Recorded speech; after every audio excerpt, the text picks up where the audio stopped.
ওয়ামা মিন দাব্বাতিন ফিল আরদি ইল্লা আলাল্লাহি রিজকুহা ওয়া ইয়ালামু মুস্তাকাররাহা ওয়া মুস্তাওদাআহা কুল্লুম ফি কিতাবিম মুবিন। আল্লাহ রাব্বুল আলামিন বলেন, দুনিয়ার মধ্যে যত বিচরণকারী প্রাণী রয়েছে, যত বিচরণশীল প্রাণী রয়েছে, সমস্ত বিচরণশীল প্রাণীর রিজিকের দায়িত্ব আমি আল্লাহ গ্রহণ করে নিয়েছি। বলেন না সুবহানাল্লাহ। তাফসীরে কুরতুবীর মধ্যে হযরতে মূসা আলাইহিস সালাতু ওয়াস সালামের একটি ঘটনা উল্লেখ করেছেন। আল্লাহর নবী মূসা কালিমুল্লাহ যখন তিনি আল্লাহর সাথে কথা বলতে গেলেন, কথা বলতে যাওয়ার পর আল্লাহর নবী মূসা তার পরিবার পরিজনের রিজিকের পেরেশানি তার মধ্যে ঢুকার কারণে আল্লাহ তাআলা যিনি অন্তরের সব কিছু সম্পর্কে অবগত রয়েছেন তিনি কে? বলেন না তিনি কে? আল্লাহ তাআলা বুঝলেন যে হযরতে মূসা আলাইহিস সালাতু ওয়াস সালাম তার পরিবার পরিজনের রিজিকের টেনশন করতেছে। তখন আল্লাহ তাআলা হযরতে মূসাকে আদেশ করলেন, ওগো নবী মূসা, আপনার সামনে যেই পাথরটা রয়েছে এই পাথরটার মধ্যে আপনি আপনার লাঠির দ্বারা আঘাত করেন। আল্লাহর নবী মূসা আল্লাহ তাআলার আদেশ অনুযায়ী সেই পাথরের মধ্যে যখন আঘাত করলেন, আঘাত করার সাথে সাথে সেই পাথরটা দ্বিখণ্ডিত হয়ে গেল। আবার ভিতর থেকে আবার নতুন আরেকটা পাথর বের হয়ে আসলো।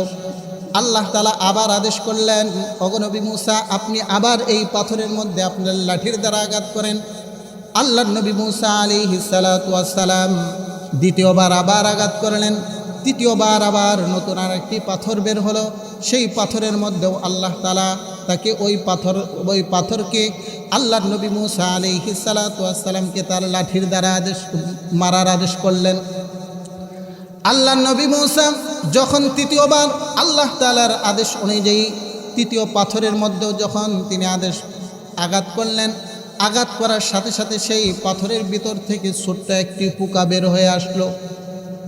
সেই পোকার মুখের মধ্যে আল্লাহ তাআলা কচি একটি পাতা, অর্থাৎ পোকা যা খায় সেই খাদ্যের ব্যবস্থা আল্লাহ তাআলা ওই পোকার মুখের মধ্যে দিয়ে রেখেছেন। বলেন সুবহানাল্লাহ।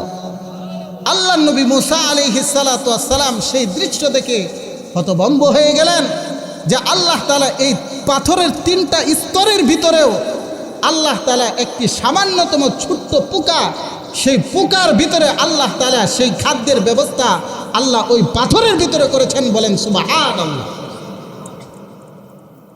এই দৃশ্য দেখে আল্লাহর নবী মূসা আলাইহিস সালাতু ওয়াস সালাম অনেকটাই হতভম্ব হলেন।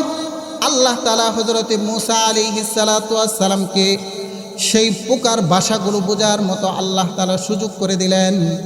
আল্লাহর নবী মূসা আলাইহিস সালাতু ওয়াস সালাম মনোযোগ সহকারে যখন ওই পোকার কথাগুলো শুনতেছিলেন, ওই ছোট্ট একটি পোকা আল্লাহ তাআলার প্রশংসা করে বলে, সুবহানা মান ইয়ারানি।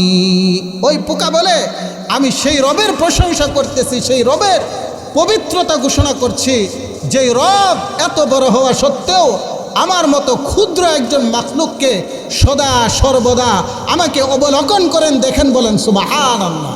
ওয়া নাশহাদু আন লা ইলাহা ইল্লাল্লাহু ওয়াহদাহু লা শারীকা লাহু ওয়া আশহাদু আন্না সাইয়্যিদানা ওয়া সানাদানা ওয়া হাবিবানা ومرشدنا ومولانا محمدا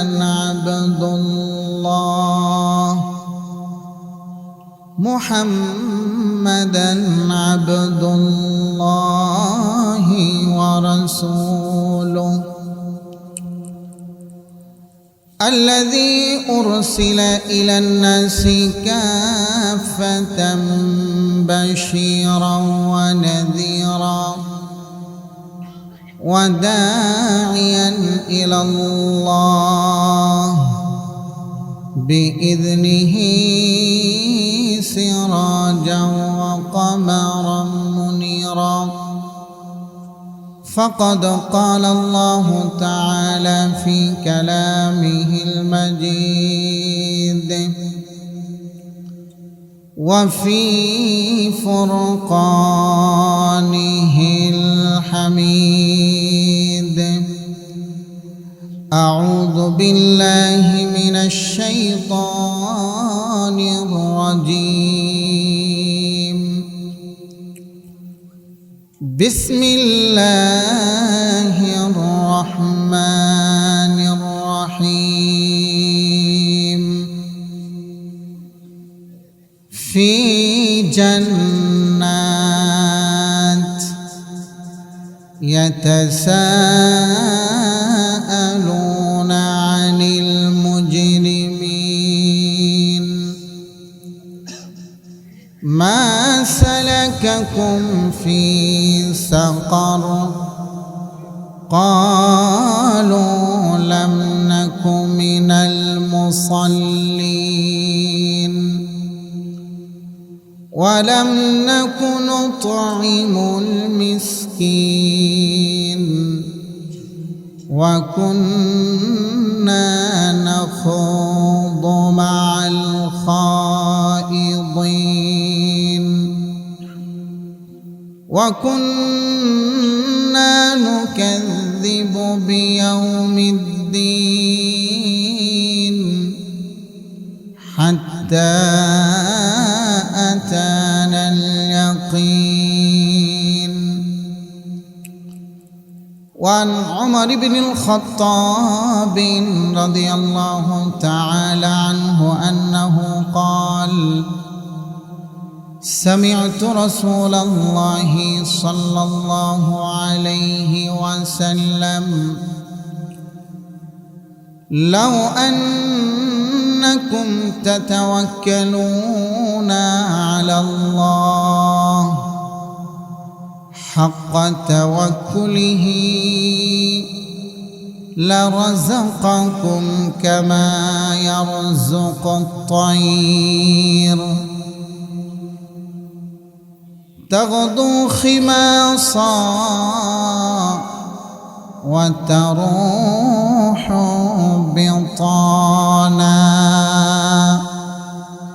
رواه الترمذي رحمه الله، أو كما قال عليه الصلاة والسلام. قال الله تعالى في شان حبيبه مخبرا وآمرا: إن الله وملائكته يصلون على النبي يا أيها الذين آمنوا صلوا عليه وسلموا تسليما.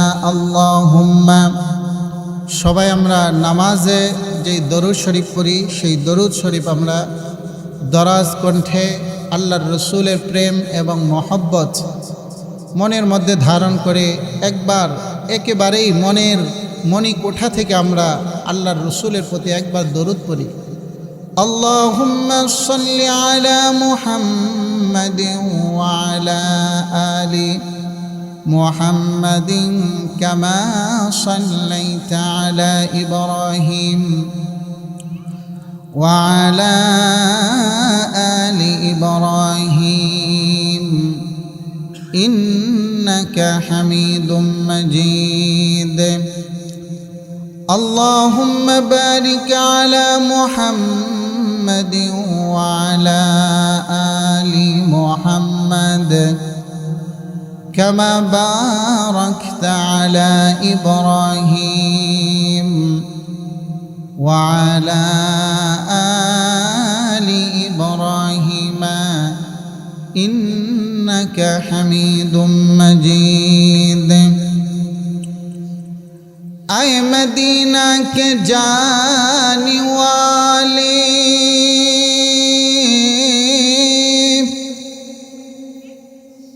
میرا سلام کو لے جا، دربار مصطفیٰ میں मेरा सलाम को ले जा बलगल उला बिकमालिही कशफत दुजा बिजमालिही हसनत जमीउ खिसालिही सल्लू अलैहि व आलिही। तौहीद के कलिमों में नमाजों में अज़ामें, तौहीद के कलिमों में नमाजों में अज़ामें, आए नाम इलाही से मिला नाम मोहम्मद, आए नाम इलाही से मिला नाम मोहम्मद। दुनिया में हो दुनिया का तलब गार नहीं हो, दुनिया में हो दुनिया का तलब गार नहीं हो, बाजार से गुजर हो खरीदार नहीं हो, बाजार से गुजर हो खरीदार नहीं हो। सुब्हानक ला इल्म लना इल्ला मा अल्लमतना इन्नका अंतल अलीमुल हकीम।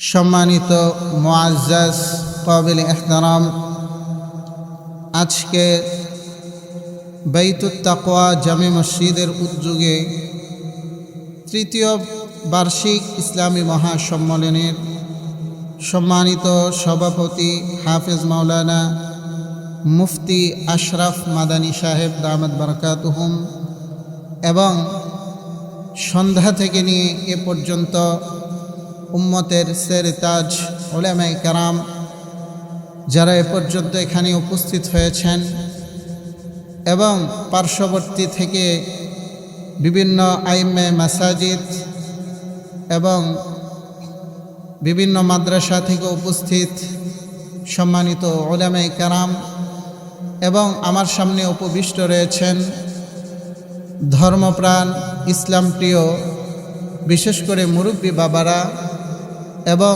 সমবয়স্ক যুবক ভাইয়েরা এবং কচিকাচা ছোট ছেলেমেয়েরা এবং উপস্থিত রয়েছেন আমাদের পর্দার আড়ালে পর্দানিশীল ধর্মপ্রাণ মুসলমান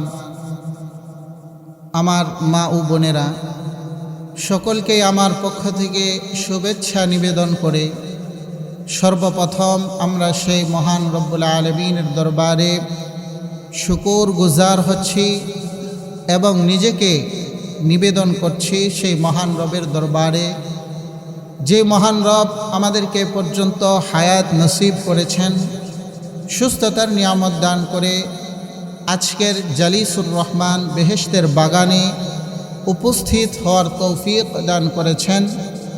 আমরা সেই মহান রবের দরবারে অন্তরের অন্তরস্থল থেকে আল্লাহ তাআলার শেখানো ভাষায় সমুচ্চ স্বরে সকলেই ইখলাসের সাথে আল্লাহ তাআলাকে রাজি খুশি করার জন্য একবার সকলেই দরাজ কণ্ঠে আল্লাহ তাআলার শেখানো ভাষায় কালিমাতুশ শুকর আদায় করে বলে নেই আলহামদুলিল্লাহ। সম্মানিত উপস্থিতি, আমরা এমন একজন সত্তার প্রশংসা করলাম যেই মহান রব আমাদেরকে কথা বলার মতো শক্তি দান করেছেন, যেই রব আমাকে আপনাকে আমার মনের ভাষা এবং আমার মনের ভিতরে যেই আশা আমি পোষণ করি সেই আশাগুলোকে ব্যক্ত করার জন্য সুন্দর একটা জবান দান করেছেন, সুন্দর দুইটা ঠোঁট দান করেছেন। এই ঠোঁট এবং জবানের ফলে আমরা সেই মহান রবের প্রশংসা করেছি। কথা বলেন ঠিক কিনা? আল্লাহ রব্বুল আলামিন আমাদেরকে এই নিয়ামতের কথা স্মরণ করিয়ে দিয়ে সূরাতুল বালাদের মধ্যে ইরশাদ করেছেন, ওয়ালিসানা ওয়া শাফাতাইন।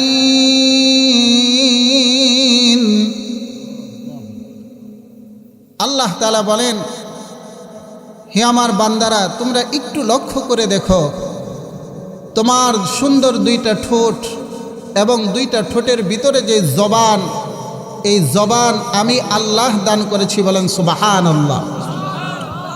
সুতরাং আমরা যদি প্রশংসা করি, আমরা যদি বরত্ব বর্ণনা করি, তাহলে সর্বপ্রথম কার বরত্ব বর্ণনা করব?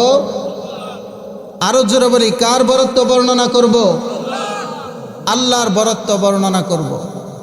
সেই আল্লাহর বরত্ব বর্ণনা করতে আমাদের কোনো কার্পণ্যতা, আমাদের কোনো বখিল হওয়ার পরিচয় দেওয়া যাবে না। কথা বলেন ঠিক কিনা?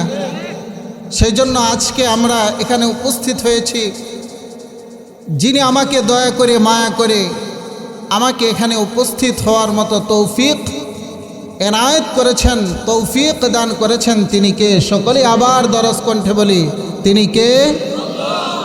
আল্লাহ।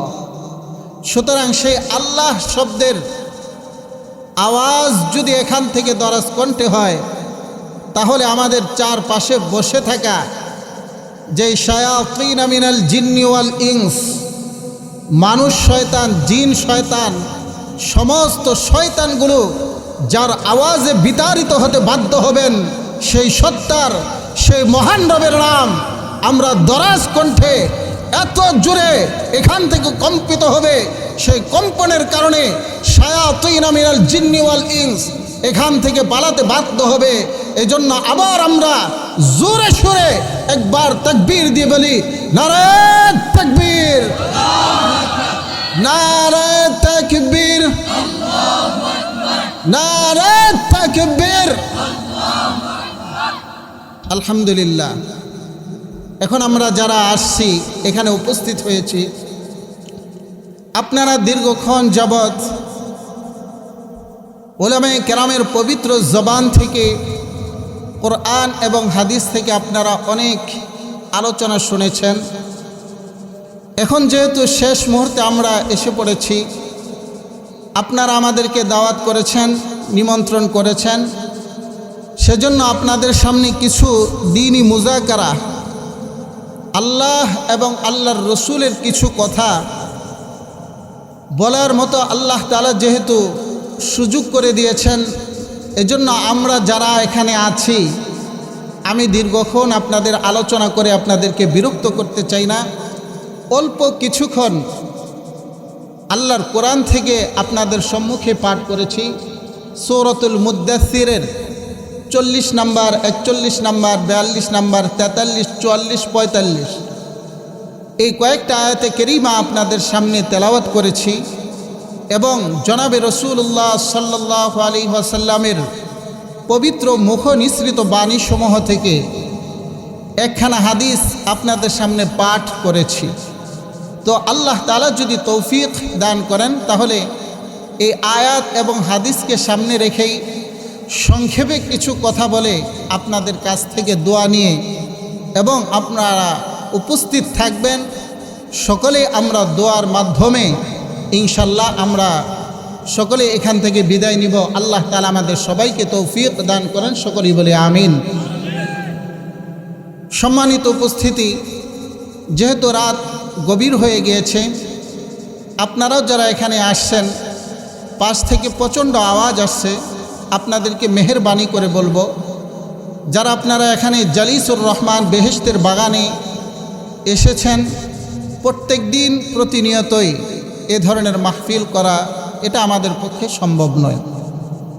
আমরা যারা আশেপাশে আছি, এখনও ঘুমাই নাই, ঘুরতেছি অথবা এদিক সেদিকে আলোচনা করতেছি, তাদের প্রতি আমার উদারত আহ্বান থাকবে, আপনারা জালিসুর রহমান বেহেশতের বাগানে এসে উপস্থিত হয়ে যান। এখানে যে আসতে পারা, এটা আমাদের একটা সৌভাগ্যের লক্ষণ। কারণ আল্লাহর কোরআনের কথা বলা, আল্লাহর কথা বলা, আল্লাহর রসুলের হাদিস থেকে কথা বলা, আল্লাহর রসুলকে নিয়ে কথা বলা, আখিরাতের কথা বলা, ঈমানের কথা বলা, এটা কি আমাদের জন্য বরকতপূর্ণ নয়? অবশ্যই বরকতপূর্ণ। এবং এটা কতটুকু খুশনসিব আল্লাহর নবী জনাবে মুহাম্মদুর রাসূলুল্লাহ সাল্লাল্লাহু আলাইহি ওয়াসাল্লাম এ ধরনের মজলিস সম্পর্কে আল্লাহর নবী বলে গিয়েছেন, মাজালিসুল ফিকহি খায়রুম মিন 60 সানা। আল্লাহর রসুল বলেন, এ ধরনের দ্বীনি মজলিসের মধ্যে এসে কোনো ব্যক্তি যদি দ্বীনি একটি কথা শ্রবণ করে বুঝে, আল্লাহর রসুল বলেন ওই ব্যক্তির আমলনামার মধ্যে 60 বৎসর নফল বন্দিগি করলে যেই পরিমাণ সওয়াব হবে, এই মজলিসের মধ্যে এসে একটা যদি দ্বীনি মাসআলা শিখতে পারি তাহলে 60 বৎসর বন্দিগি আল্লাহ তাআলা এখানে এসে একটি দ্বীনি মাসআলা শিক্ষা করলে আল্লাহর রসুল বলেন তার থেকে বেশি সওয়াব আল্লাহ তাআলা তার আমলনামার মধ্যে দান করবেন। বলেন সুবহানাল্লাহ। সুতরাং আমরা যারা এখানে এসেছি, এখানে আসার কারণে আমরা জিতছি না ঠকছি? বলেন জিতছি। সুতরাং জিতার মজলিস থেকে পলায়ন করা যাবে না, জিতে যেতে হবে, জিতেই যেতে হবে। ভাই ও দোস্ত বুজুর্গ, আমি আপনাদের সম্মুখে আসলেই ভূমিকা টুমিকা কোনো কিছুই দিতে চাচ্ছি না, যেহেতু শেষ সময় আমরা এসেছি। তো আমি মূল কথায় চলে যাচ্ছি। সম্মানিত উপস্থিতি, আমি আল্লাহ তাআলার পবিত্র কালামুল্লাহ শরীফ সূরাতুল মুদ্দাসসির থেকে তেলাওয়াত করেছি। এই আয়াতের মধ্যে আল্লাহ তাআলা বলেছেন, ফি জান্নাতি ইয়াতাসাআলুন। যখন আমরা মৃত্যুবরণ করব, দুনিয়া থেকে তো আমাদের সকলেরই একবার বিদায় নিতে হবে কি হবে না? বলেন হবে। মৃত্যু এমন একটা সত্য, যদি পৃথিবীর কোনো নাস্তিক বেঈমান থাকে যে আল্লাহ তাআলাকে স্বীকার করে না, আল্লাহকে অস্বীকার করে, এমন মানুষও দুনিয়াতে আছে না নাই? বলেন আছে। কিন্তু মৃত্যুকে অস্বীকার করে, মৃত্যুকে স্বীকার করে না, এমন কোনো মানুষ দুনিয়াতে খুঁজে পাওয়া যাবে না। বলেন সুবহানাল্লাহ।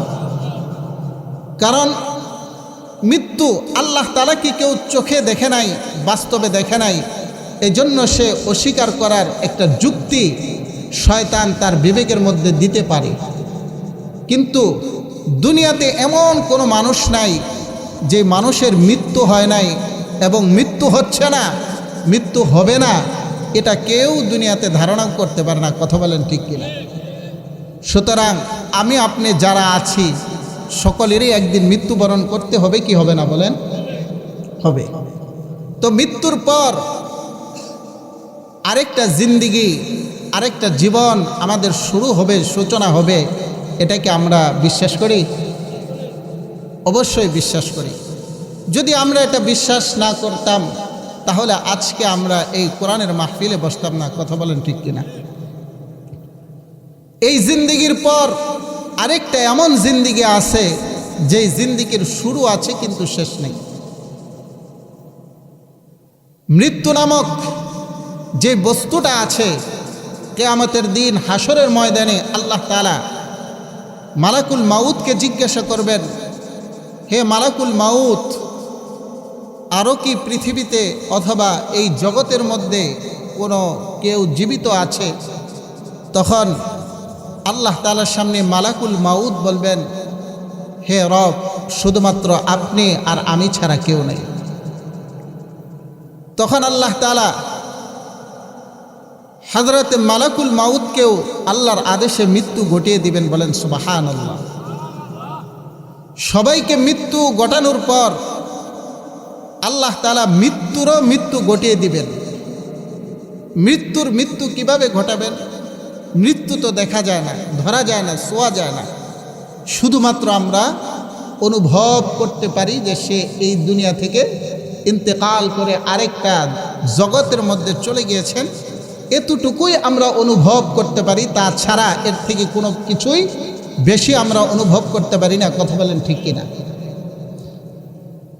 তো আল্লাহ তাআলা মৃত্যু ঘটাবেন এভাবে যে দুনিয়াতে আমরা অনেক জিনিস এমন দেখি যেই জিনিসের কোনো মিসাল বা যেই জিনিসের কোনো উদাহরণ এবং যেই জিনিসের কোনো বাস্তব নমুনা আমরা বাস্তবে দেখতে পাই না। যেমন আমাদের জ্ঞান আছে, এই জ্ঞানের কোনো আলামত বাস্তবতা আমরা কি কেউ দেখাইতে পারবো? এটা আছে, এটা মেনে নিতে হয়। একটা মরিচ কি সুন্দর লাল টকটকে, মনে হয় যে খাইলে কত না মিষ্টি লাগবে, কিন্তু মরিচের ভিতরে আল্লাহ তাআলা কি রেখেছেন? ঝাল রেখেছেন। সেই ঝাল আমরা অনুভব করতে পারি। কেউ কি দুনিয়ার কোনো মানুষ ঝাল দেখাইতে পারবে আলাদা? দেখাইতে পারবে না। তো আল্লাহ তাআলা প্রত্যেকটা জিনিস, যেই জিনিসগুলো আমরা চোখে দেখতে পারি না এবং হাত দিয়ে ধরতেও পারি না, আমাদের যতগুলো হাসাস আছে, ইন্দ্রিয় গ্রাহ্য আছে, সেগুলার দ্বারা আমরা শুধুমাত্র কিছু কিছু জিনিসকে ইদরাক করতে পারি, অনুভব করতে পারি, কিন্তু সেগুলার কোনো সূরত, আকার, আকৃতি আমরা দুনিয়াতে দেখতে পাই না। কথা বলেন ঠিক কিনা? মৃত্যু এমন একটা জিনিস যেটাকে আমরা শুধুমাত্র মেনে নেই এবং অনুভব করতে পারি, কিন্তু এটা আমাদের ধরা, ছোঁয়া এবং দেখার বাইরে। কথা বলেন ঠিক কিনা? তো আল্লাহ রাব্বুল আলামিন যখন সবার মৃত্যু ঘটাবেন, তখন আল্লাহ তাআলা মৃত্যু ঘটিয়ে দিবেন। সেই মৃত্যু ঘটাবেন, মৃত্যুর সূরত, তসবির আল্লাহ তাআলা দাঁড় করাবেন। একটা ভেড়া বা দুম্বার যে আকৃতি, ওই আকৃতিতে আল্লাহ তাআলা মৃত্যুকে উপস্থাপন করবেন। কিয়ামতের দিন সেই মৃত্যুকেও মৃত্যু ঘটিয়ে দেওয়া হবে। সকলের মৃত্যু হয়ে যাবে। মৃত্যু হওয়ার পর আল্লাহ তাআলা জান্নাতীদেরকে জান্নাতে দিবেন, জাহান্নামীদেরকে জাহান্নামে দিবেন। জান্নাতীদেরকে জান্নাতে দেওয়ার পর, জাহান্নামীদেরকে জাহান্নামে দেওয়ার পর আল্লাহ তাআলা বলেন যে তখন কি হবে? যখন দুনিয়ার মানুষ জান্নাতের মধ্যে প্রবেশ করবে, জান্নাতের মধ্যে প্রবেশ করার পর দুনিয়াতে একজন মানুষের তার সন্তান ছিল 5 জন। ধরেন একজন মানুষের কয়জন সন্তান ছিল বলেন? 5 জন সন্তান। তার 5 সন্তানের মধ্য থেকে জান্নাতের মধ্যে গিয়ে সে 3টা সন্তান পাইল, আর 2টা সন্তানকে সে পাইল না। অনুরূপভাবে সে দুনিয়াতে চলাফেরা করত একটা বন্ধু ফ্রেন্ড সার্কেলদের সাথে, অর্থাৎ কয়েকজন বন্ধু মিলে চলাফেরা করত। জান্নাতের মধ্যে গিয়ে কয়েকজন বন্ধুকে পাইল আর কয়েকজনকে পাইল না। তো তখন একে অপরে এরকমভাবে জান্নাতের মধ্যে গিয়ে জিজ্ঞাসা করতে থাকবে যে আমরা তো দুনিয়াতে একসাথে খাইতাম, একসাথে ঘুরতাম, একসাথে চলতাম, এক পরিবারেই আমরা বসবাস করতাম, কিন্তু আজকে আমার 2 ভাইকে পাইলাম, 3 সন্তানকে পাইলাম, আর বাকি ভাইদেরকে পাইলাম না, 3 সন্তানদেরকে পাইলাম না। তো আমার সন্তানগুলো, আমার ভাইগুলো, আমার সেই বন্ধুগুলো, আমার সেই প্রতিবেশী মানুষগুলো কোথায়? তারা? আল্লাহ রাব্বুল আলামিন বলেন জান্নাতের মধ্যে গিয়ে মানুষগুলো যখন তাদের কোনো আত্মীয় স্বজন এবং বন্ধুদেরকে খুঁজে পাইবে না, তখন তারা একে অপরে জিজ্ঞাসা করবে আমাদের বন্ধুগুলো কোথায়, আমাদের আপনজন লোকগুলো তারা কোথায় গিয়েছে? আল্লাহ রাব্বুল আলামিন সেই কথা কুরআনুল কারীমের মধ্যে ইরশাদ করে বলেন ফি জান্নাতি ইয়াতাসাআলুন। বলেন না সুবহানাল্লাহ। তখন তারা বুঝতে পারবে তারা যেহেতু জান্নাতের মধ্যে আসে নাই, সুতরাং তাদের জায়গা হবে জান্নাত। যদি কারো না নসিব হয় তাহলে তার জায়গা কোথায় হবে? জাহান্নামের মধ্যে হবে। তখন তারা জিজ্ঞাসা করবে ফি জান্নাতি ইয়াতাসাআলুনা আনিল মুজরিমিন। আল্লাহ তাআলা বলেন একজন জান্নাতি অপরজন জান্নাতিকে মুজরিমদের, অপরাধীদের এবং পাপিষ্ঠ ব্যক্তিদের সম্পর্কে জিজ্ঞাসা করবে যে তারা কোথায় গিয়েছে? জাহান্নামের মধ্যে গিয়েছে। তখন আল্লাহ তাআলার এই যাদেরকে আল্লাহ জান্নাত নসিব করবেন তারা জাহান্নামীদের সম্পর্কে একে অপরে জিজ্ঞাসা করে কিয়ামতের দিন আল্লাহ তাআলা যখন জান্নাতীদেরকে জান্নাত দিবেন, জাহান্নামীদেরকে জাহান্নাম দিবেন, তখন আল্লাহ তাআলা জান্নাতীদেরকে জাহান্নামীদের সাথে কথা বলার এবং জাহান্নামীদেরকে জান্নাতীদের সাথে কথা বলার সুযোগ করে দিবেন। বলেন না সুবহানাল্লাহ। এই কথা আল্লাহ রাব্বুল আলামিন সূরাতুল আরাফের 45 নম্বর আয়াতের মধ্যে বলেন, ওয়ানাদা আসহাবুল জান্নাতি আসহাবান নার আন ক্বাদ ওয়াজাদনা মা ওয়া'আদানা রাব্বুনা হাক্কান ফাহাল ওয়াজাদতুম মা ওয়া'আদা রাব্বুকুম হাক্কান। জান্নাতীরা জাহান্নামীদেরকে ডাক দিয়ে বলবেন, হে আমার জাহান্নামী ভাইয়েরা, আমরা তো আল্লাহ তাআলা দুনিয়ার বুকে যে ওয়াদা এবং প্রতিশ্রুতি তিনি আমাদেরকে দিয়েছিলেন, আমরা তো আল্লাহ তাআলার প্রতিশ্রুত বিষয়গুলোকে পুরাপুরি সত্য হিসেবে পেয়েছি। তোমরা কি আল্লাহ তাআলার দেওয়া প্রতিশ্রুতিগুলো সত্য হিসেবে পেয়েছো কিনা? তখন জাহান্নামীরা বলবে ক্বালু নাআম, তারাও বলবে যে হ্যাঁ, আমরা আল্লাহ যে দুনিয়ার মধ্যে ওয়াদা দান করেছিল সেই ওয়াদা অনুযায়ী আল্লাহর ওয়াদাকে আমরা সত্য পাইছি। অনুরূপভাবে আল্লাহ রাব্বুল আলামিন বলেন, ওয়ানাদা আসহাবুন নারি আসহাবাল জান্নাতি আন আফিদু আলাইনা মিনাল মা আও মিম্মা রাযাকাকুমুল্লাহ ক্বালু ইন্নাল্লাহা হাররামাহুমা আলাল কাফিরিন। বলেন না সুবহানাল্লাহ। কিয়ামতের দিন যখন আল্লাহ তাআলা জাহান্নামীদেরকে জান্নাতি মানুষের সাথে কথা বলার সুযোগ করে দিবেন, তখন জাহান্নামী মানুষগুলো যেহেতু আযাব এবং আল্লাহ তাআলার প্রচণ্ড গজবের কারণে তাদের কলিজা পর্যন্ত আগুন ধরে যাবে এবং পিপাসায় কাতর হয়ে তাদের কলিজাগুলো ফেটে যাওয়ার উপক্রম হবে।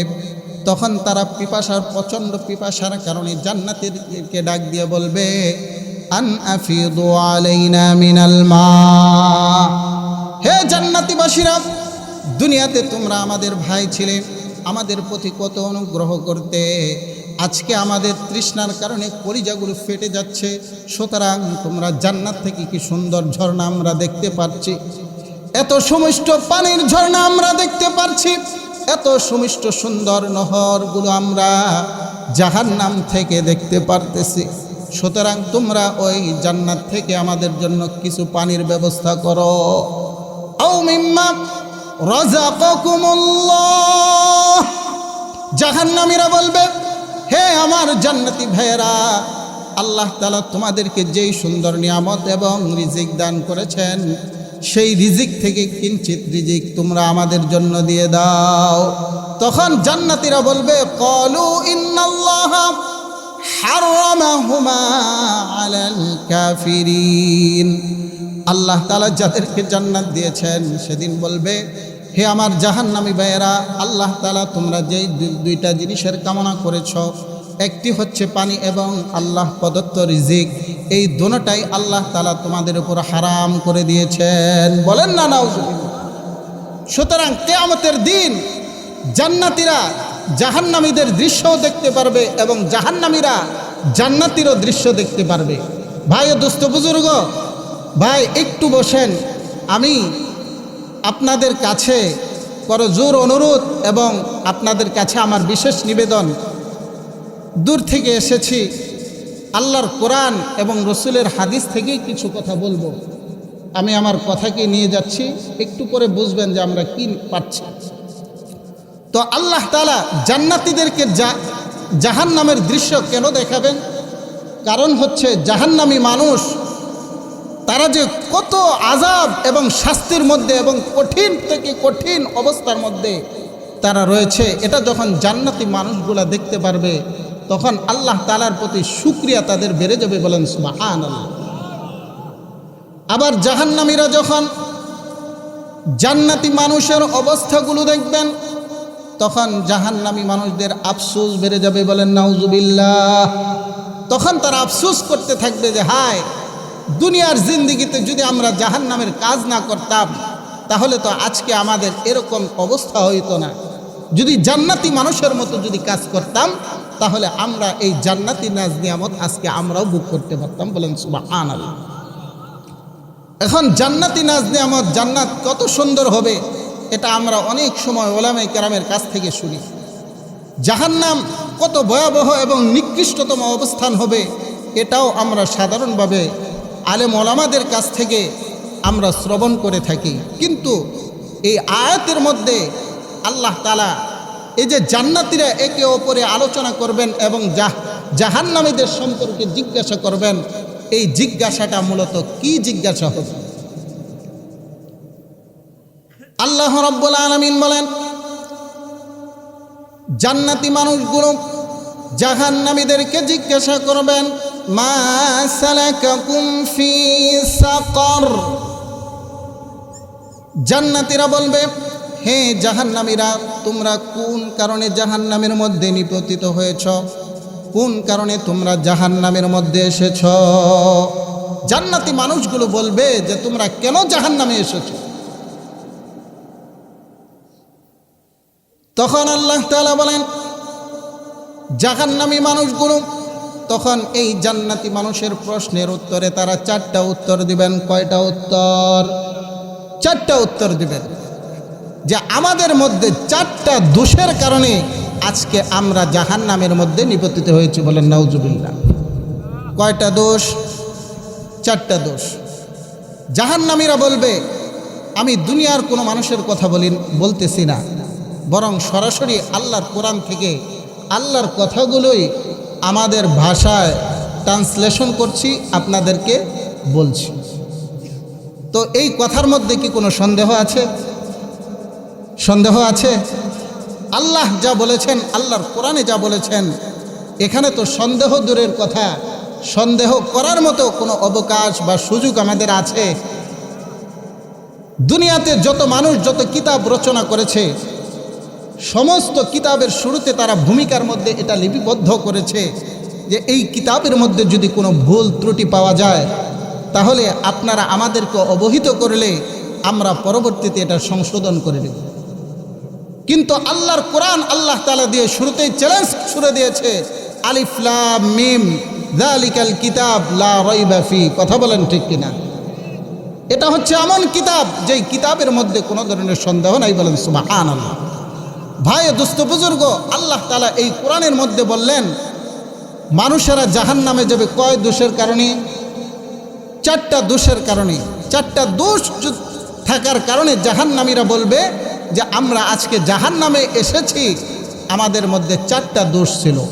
এই 4টা দোষ যদি আমার আপনার মধ্যে থাকে, তাহলে এই দোষগুলো থেকে নিজেকে মুক্ত করতে হবে নাকি এই দোষ নিয়ে আল্লাহর কাছে যাইতে হবে?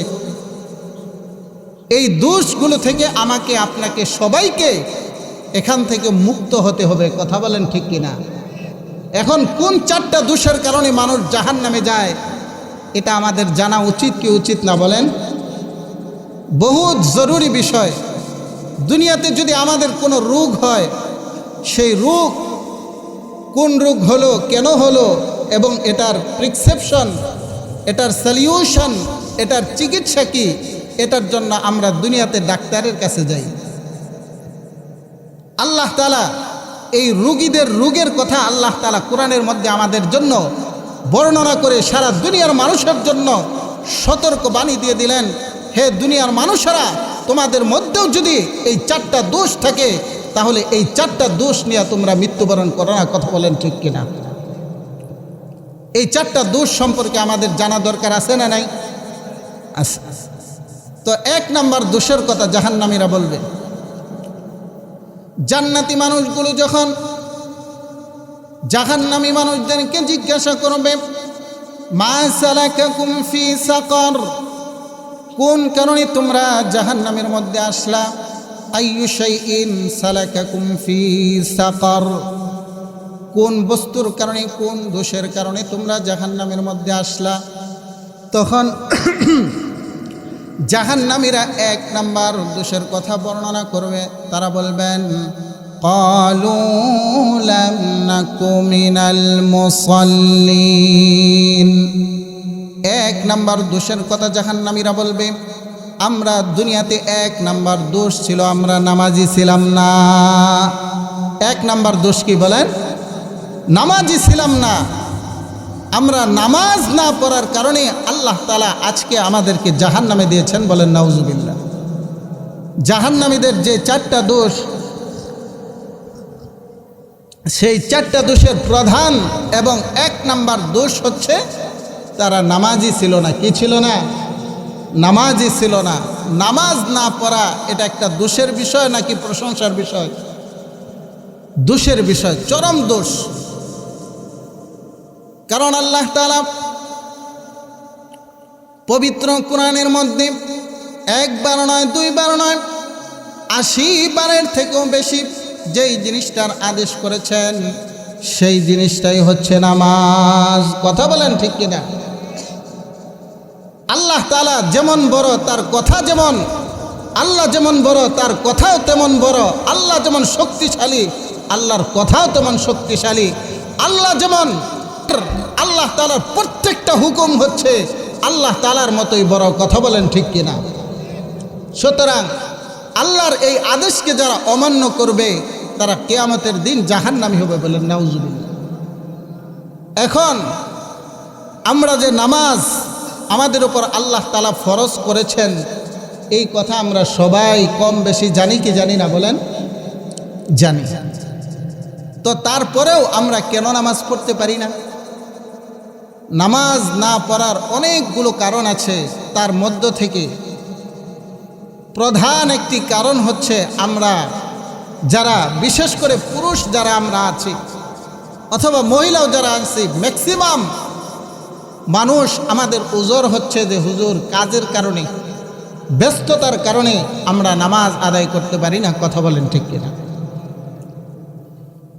যে আমাদের ব্যস্ততা, যারা নামাজ পড়ে না, যদি তাদেরকে জিজ্ঞাসা করেন যে ভাই, একজন দোকানদার যদি তাকে জিজ্ঞাসা করা হয় ভাই নামাজ পড়েন না কেন, ভাই দোকান রাইখা যদি নামাজ পড়তে যায় তাহলে দোকানের কি হবে? একজন মানুষ খেতে খামারে কাজ করে, যদি তাকে জিজ্ঞাসা করা হয় ভাই কেন নামাজ পড়েন না, তখন তিনি কারণ দর্শাবে যে খেতে খামারে কাজ করলে তো ঠিক মতো নামাজ পড়া যায় না। আবার একজন মহিলাকে যদি আপনি জিজ্ঞাসা করেন কেন আপনি নামাজ আদায় করেন না, কয় সকাল থেকে নিয়ে রাত পর্যন্ত দাঁড়াইছি, নিজে ভাত খাওয়ার মতো সুযোগ সময় হয় নাই, সুতরাং এই কারণে আমরা নামাজ পড়তে পারি নাই। বলেন নাউজুবিল্লাহ। এই কথা আমাদের সমাজের লোকেরা বলে কি বলে না? এই জন্য দেখবেন বিভিন্ন গাড়ির পিছনেও লেখা আছে নামাজকে বলো না তুমি কাজ আছে, কাজকে বলো তুমি নামাজ আছে। এরকম লেখা আপনারা দেখেন নাই? এরকম গজল হতো আপনারা অনেকে শুনেছেন, নামাজকে বলো না তুমি কাজ আছে, কাজকে বলো তুমি নামাজ আছে। এখন আমাদের এক ছাত্রকে একজন উস্তাদ জিজ্ঞাসা করলেন যে দুনিয়াতে নামাজ পড়ে না কারা? তখন সেই ছাত্র দাঁড়ায়া উত্তর দিল 3 শ্রেণীর মানুষ তারা নামাজ পড়ে না এবং তাদের নামাজ পড়তে হয় না। 1 নাম্বার হচ্ছে যে ব্যক্তিটা হচ্ছে পাগল। যে কি বলেন? পাগল। ওই পাগলের কোনো নামাজ নাই। কারণ আল্লাহ তাআলা যদি তার স্বাভাবিক আকল এবং জ্ঞান যদি কারো কাছ থেকে উঠিয়ে নেন, তাহলে ওই পাগলের উপর আল্লাহ তাআলার শরীয়তের কোনো বিধান তার উপর আরোপিত হয় না। এই জন্য নামাজ যেহেতু শরীয়তের একটি বিধান, এই জন্য পাগলের জন্য কোনো নামাজ নাই। কার জন্য নামাজ নাই? পাগলের জন্য নামাজ নাই। 2 নাম্বার হচ্ছে মৃত ব্যক্তির কোনো নামাজ নাই। কার নামাজ নাই? মৃত ব্যক্তি, যে ব্যক্তি দুনিয়া থেকে চলে গিয়েছেন, তার উপর আল্লাহ তাআলার দুনিয়ার কোনো হুকুম তার উপর বলবৎ আছে? জারি আছে? নাই। 2 নাম্বার হচ্ছে মৃত ব্যক্তিরও কোনো নামাজ নাই। 3 নাম্বার হচ্ছে যে ব্যক্তির ঈমান নাই। যে ব্যক্তির কি নাই? ঈমান নাই। সে ব্যক্তি হিন্দু, খ্রিস্টান, বৌদ্ধ, এরকম যাই হোক, চাকমা, উপমা অথবা যাই যেই গোত্রেরই হোক না কেন, যদি সে ঈমানদার না হয় তাহলে ওই ব্যক্তির উপরও নামাজ নাই। সুতরাং আমরা যে নামাজ পড়ি না, যেই সমস্ত মানুষ সমাজের মধ্যে নামাজ পড়ে না, তাহলে বুঝতে হবে ওই ব্যক্তিরা 3 প্রকারের কোনো একটা প্রকারের অন্তর্ভুক্ত আছে না নাই? আছে। সুতরাং আমাদের সমাজের মধ্যে কেউ যদি নামাজ আদায় না করে, তাহলে বোঝা যাবে যে ওই ব্যক্তি যদি জীবিত থাকে আর যদি মুসলমান থাকে, তাহলে ওই ব্যক্তি যদি একটা পাগল না হয়, তাহলে ওই ব্যক্তি কোনোদিন নামাজ ছাড়তে পারে না। কথা বলেন ঠিক কিনা? ওই ব্যক্তির দিলের মধ্যে যদি রূহ থাকে, ওই ব্যক্তির যদি কলব যদি জীবিত থাকে, তাহলে ওই ব্যক্তি নামাজ ছাড়তে পারবে না। আর ওই ব্যক্তি যদি ইমানদার থাকে, তাহলে ইমানদার হলেও ওই ব্যক্তি কোনোদিন নামাজ ছাড়তে পারে না। কথা বলেন ঠিক কিনা? আমি যেই 3 শ্রেণীর কথা বললাম, এই 3 শ্রেণীর বাহিরে আপনারা কাউকে দেখাইতে পারবেন? এই 3 শ্রেণীর মানুষ ব্যতীত দুনিয়াতে যত মানুষ আছে, সমস্ত মানুষ তারা নামাজি হবে। কথা বলেন ঠিক কিনা? কারণ আল্লাহর নবী জনাবে মুহাম্মদুর রাসূলুল্লাহ সাল্লাল্লাহু আলাইহি ওয়াসাল্লাম বলেছেন, নামাজের মধ্যে একজন ঈমান এবং কুফরের মধ্যে পার্থক্যকারী যেই বিষয়টা, সেই বিষয় হচ্ছে নামাজ। সুতরাং যে ব্যক্তি নামাজ আদায় করবে, বোঝা যাবে তার মধ্যে ঈমান আছে।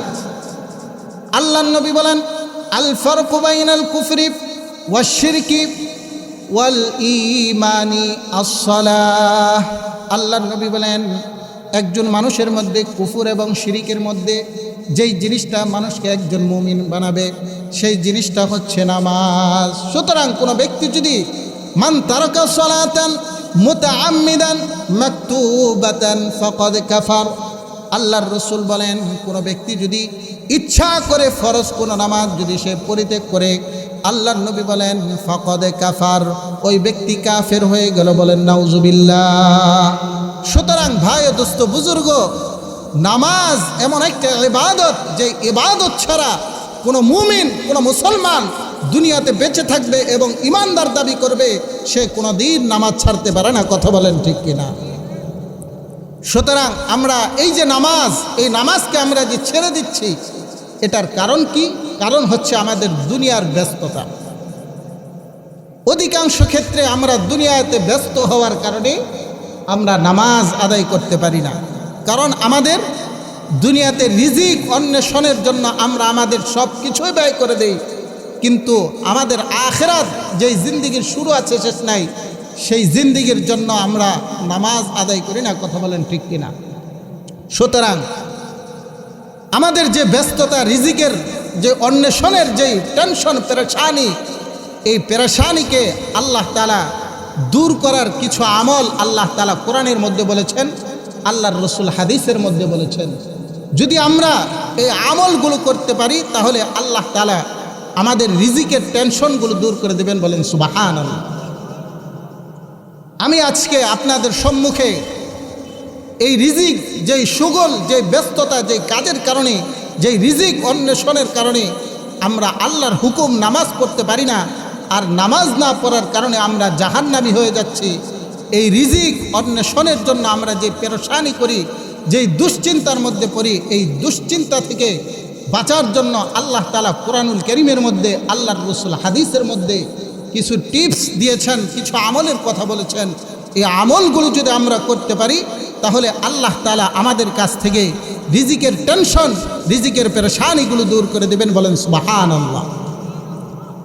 এখন আমাদের বুঝতে হবে যে আমরা যেই রিজিক নিয়ে এত টেনশন করি, যে রিজিকের কারণে, রিজিকের অন্বেষণের কারণে আমরা নামাজের মতো হুকুম আমরা পালন করতে পারি না, এই রিজিক আসলে জিনিসটা কি? রিজিককে আমরা সাধারণত মনে করি, ভাই ও দোস্ত বুজুর্গ, কথাগুলো খুব মনোযোগ দিয়ে শুনবেন। বেশি মানুষ হওয়া, অধিক মানুষ হওয়া, এটা সফলতার কোনো কারণ নয় এবং উপকরণও নয়। বরঞ্চ আল্লাহ তাআলা সূরাতুল মায়েদার মধ্যে আল্লাহর রাসূলকেও বলেছেন, ওয়া ইন তুতি' আকসারা মান ফিল আরদি ইউদিল্লুকা আন সাবিলিক। যদি আধিক্যর এবং সংখ্যাগরিষ্ঠের উপরে বিবেক বিবেচনা করে যদি আপনি তাদের অনুসরণ করেন, তাহলে আপনি কিন্তু সঠিক পথ থেকে দূরে চলে যাবেন। এজন্য সঠিক পথের দিশা যুগে যুগে কম মানুষে পায় না, বেশি মানুষে পায়? কম মানুষেই আল্লাহ তাআলার এই ভালো মানুষের সংখ্যা সর্বদাই কম ছিল, এখনও আছে, কিয়ামত পর্যন্ত থাকবে কি থাকবে না বলেন? থাকবে। এই জন্য মানুষ কম হওয়া বেশি হওয়া এটা কোনো সফলতার আলামত নয়। সফলতার আলামত তো হবে ওটাই যদি আমি আল্লাহ এবং আল্লাহর রসুলের সুন্নাহ অনুযায়ী জীবন পরিচালনা করতে পারি, তাহলে সেটাই আমাদের সফলতার বড় উপকরণ এবং সফলতার চাবিকাঠি হবে। কথা বলেন ঠিক কিনা? এই জন্য ভাই ও দোস্ত বুজুর্গ, আমরা রিজিক বলতে কি বুঝি?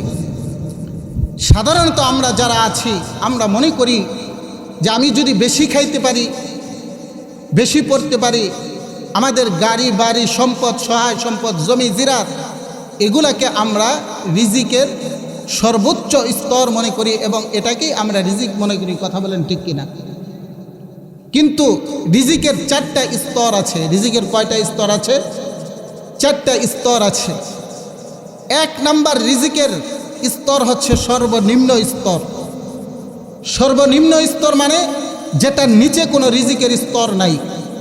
সেই সর্বনিম্ন স্তর হচ্ছে আমাদের এই খানা পিনা, ধন সম্পদ, গাড়ি বাড়ি, জমি জিরাত যা কিছু আছে, এগুলো হচ্ছে রিজিকের সর্বনিম্ন স্তর। আরেকটা আছে রিজিকের সর্বোচ্চ স্তর।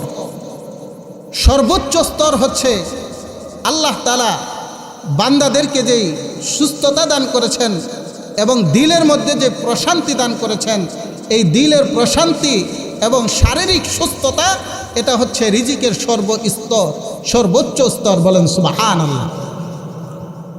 কারণ আমরা মনে করতে পারি যে হুজুর এটা কোনো কথা বললেন যে ধন সম্পদ, টাকা পয়সা, বাড়ি গাড়ি যা কিছু আছে এগুলো সর্বনিম্ন স্তর, আর সুস্থতা আর দিলের প্রশান্তি এটা হচ্ছে সর্বোচ্চ স্তর। এটা কিভাবে? দুনিয়াতে বহুত মানুষ এমন আছে যাদেরকে আল্লাহ তাআলা অঢেল সম্পদ দান করেছেন, কিন্তু সে এগুলা ভোগ করতে পারে না। এমন মানুষ আছে না নাই? বহুত মানুষ আছে। আপনারা যদি খেয়াল করেন, আমি তো আর দুনিয়ার সব কিছুই বলতে পারবো না। যেমন ধরেন, সৌদি আরবে একজন বাদশার ছেলে আছে।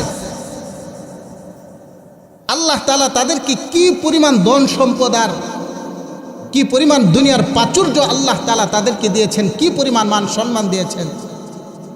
আজ থেকে নিয়ে বহুত বছর আগ পর্যন্ত, প্রায় 30 বছর পর্যন্ত সে শুধুমাত্র চেয়ে আছে, দুনিয়ার কোনো নিয়ামত আর ভোগ করতে পারে না।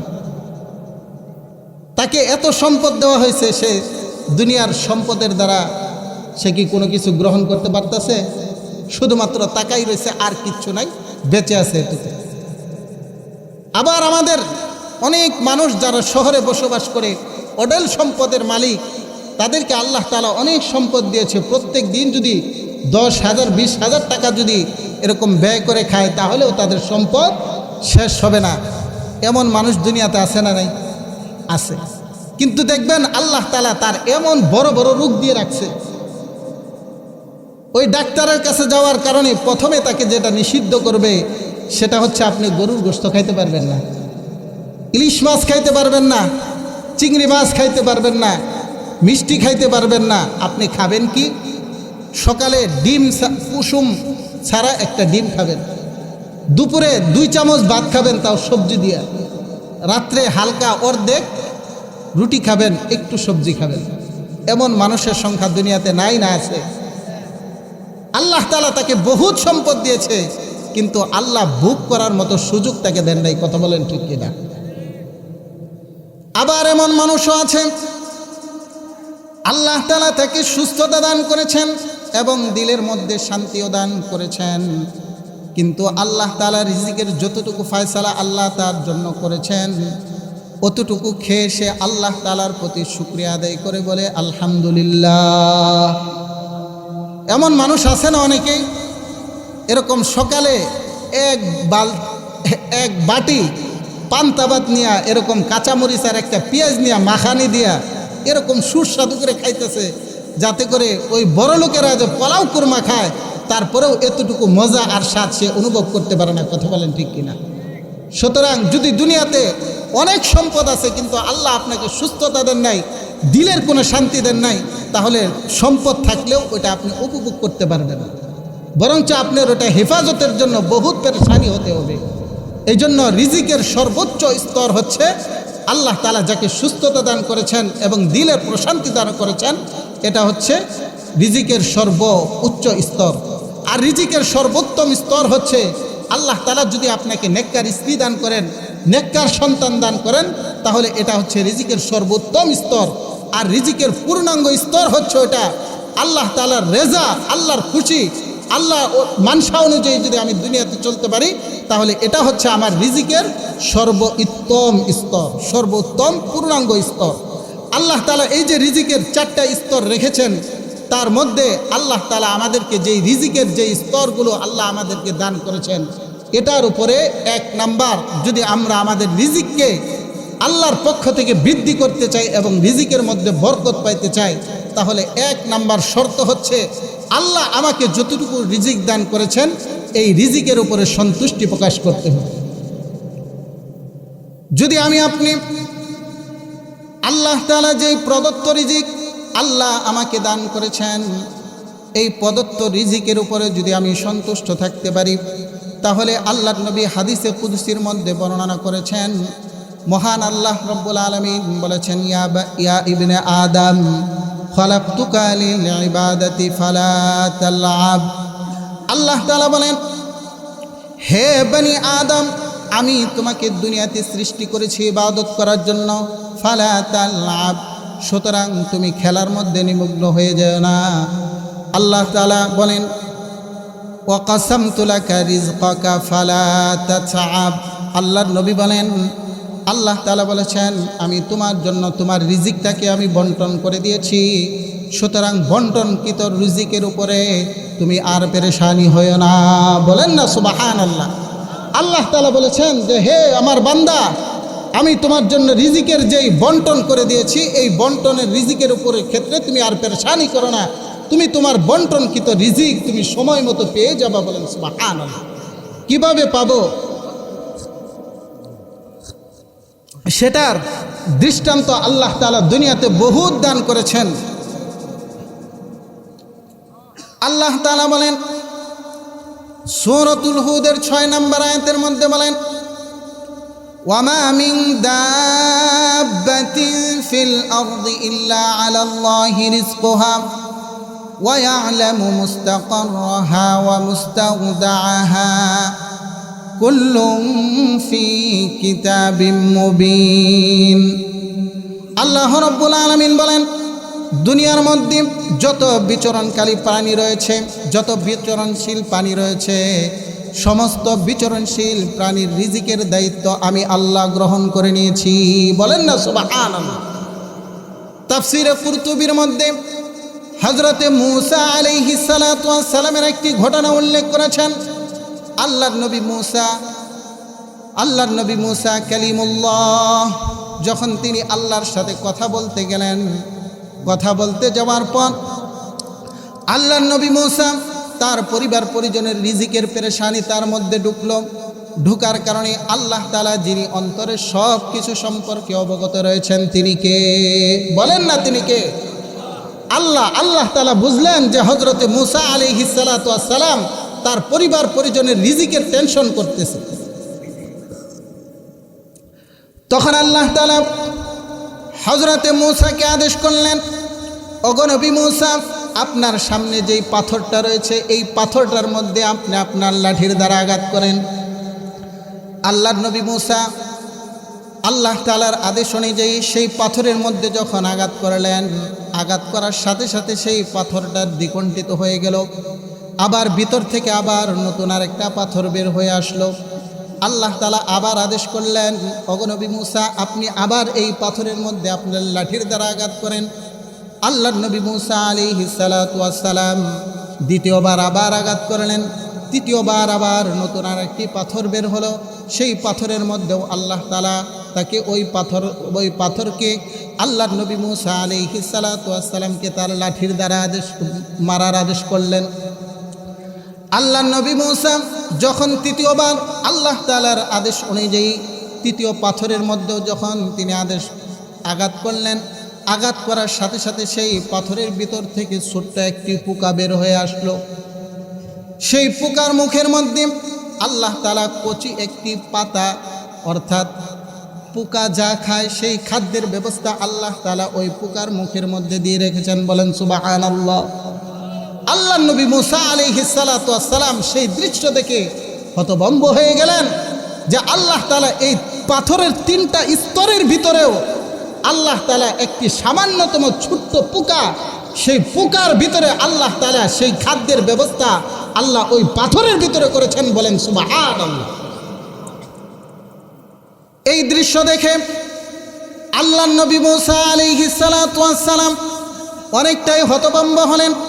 আল্লাহ তাআলা হযরতে মুসা আলাইহিস সালাতু ওয়াস সালামকে সেই পোকার ভাষাগুলো বোঝার মতো আল্লাহ তাআলা সুযোগ করে দিলেন। আল্লাহ নবী মুসা আলাইহিস সালাতু ওয়াস সালাম মনোযোগ সহকারে যখন ওই পোকার কথাগুলো শুনতেছিলেন, ওই ছোট্ট একটি পোকা আল্লাহ তাআলার প্রশংসা করে বলে সুবহানা মান ইয়ারানি। ওই পোকা বলে আমি সেই রবের প্রশংসা করতেছি, সেই রবের পবিত্রতা ঘোষণা করছি, যেই রব এত বড় হওয়া সত্ত্বেও আমার মতো ক্ষুদ্র একজন মাখলুককে সদা সর্বদা আমাকে অবলোকন করেন দেখেন। বলেন সুবহানাল্লাহ। ওই পোকা আল্লাহ তাআলার আরো প্রশংসা করে বলেন সুবহানা মান ইয়াসমাউ কালামি। সেই পোকা বলেন আমি সেই মহান রবের পবিত্রতা ঘোষণা করছি, যেই মহান রব এত বড় হওয়া সত্ত্বেও আমি পোকার মতো ছোট একটি মাখলুকের কথাগুলো যিনি শোনেন। বলেন না সুবহানাল্লাহ। সেই পোকা আরো বলেন সুবহানা মান ইয়ারযুকুনি। সেই পোকা বলে সেই মহান রবের পবিত্রতা ঘোষণা করছি, যেই মহান রব এত বড় হওয়া সত্ত্বেও দুনিয়ার মধ্যে এত মাখলুকের খানার ব্যবস্থা করা সত্ত্বেও আমি একজন ছোট একটা পোকার এক বেলা খানারও আল্লাহ তাআলা ব্যবস্থা না করে থাকেন না, সেই মহান রবের প্রশংসা আমি করছি। বলেন না সুবহানাল্লাহ। সেই পোকা এরকমভাবে একের পর এক আল্লাহ তাআলার প্রশংসা করে বলতেছে যে আল্লাহ যে মহান রব, দুনিয়াতে যত বিচরণশীল প্রাণী রয়েছে সমস্ত বিচরণশীল প্রাণীর রিজিকের দায়িত্ব যিনি গ্রহণ করেছেন তিনি কে? আরো জোরে বলেন তিনি কে? আল্লাহ। সুতরাং আমাকে আপনাকে আল্লাহ তাআলা যদি আশরাফুল মাখলুকাত বানান, সামান্য একটি ছোট্ট পোকাকেও যিনি সদা সর্বদা খাদ্যের ব্যবস্থা করে দেন, তাহলে আমি আপনি আশরাফুল মাখলুকাত হয়ে আল্লাহ আমার জন্য খাদ্যের ব্যবস্থা করবেন না, আল্লাহ আমার রিজিকের ব্যবস্থা করবেন না, এই বিষয়ে আমরা কখনো একজন ইমানদার মুমিন হওয়ার পরেও আমরা কখনো রিজিকের ব্যাপারে নিরাশ হতে পারি না। কথা বলেন ঠিক কিনা? ভাই ও দোস্ত বুজুর্গ, এই জন্য আল্লাহ বলেন সুতরাং আমি তোমাকে যেই রিজিকের বন্টন করে দিয়েছি সেই রিজিকের বন্টন তোমার কাছে আসবেই। সুতরাং ফালা তাতাব, তোমরা ক্লান্ত হইও না, এ বিষয়ে পেরেশানি হয় না। ফা ইন আনতা রাদিন বিমা কাসামতু লাকা, হে আমার বান্দা আমি তোমাকে যেই রিজিক দান করেছি সেই প্রদত্ত রিজিকের উপর তুমি যদি সন্তুষ্ট হতে পারো, তাহলে আল্লাহ তাআলা বলেন আরাহতু কলবাকা ওয়া বাদানাকা ওয়া কুনতা ইনদি মাহমুদা। বলেন না সুবহানাল্লাহ।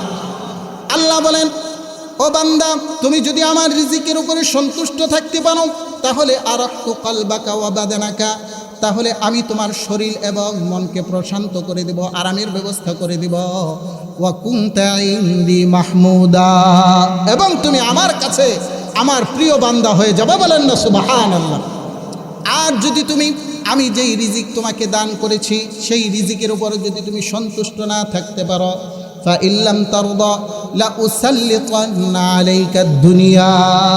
আল্লাহর নবী বলেন, আল্লাহ তাআলা বলেন যদি তুমি আল্লাহর দেওয়া প্রদত্ত রিজিকের উপর তুমি যদি সন্তুষ্ট না থাকতে পারো, আল্লাহ তাআলা লা উসাল্লিতান্না আলাইকা দুনিয়া, তাহলে আল্লাহ তাআলা পুরা দুনিয়াটাকে তোমার ঘাড়ের উপরে চাপিয়ে দিবেন। বলেন নাউজুবিল্লাহ।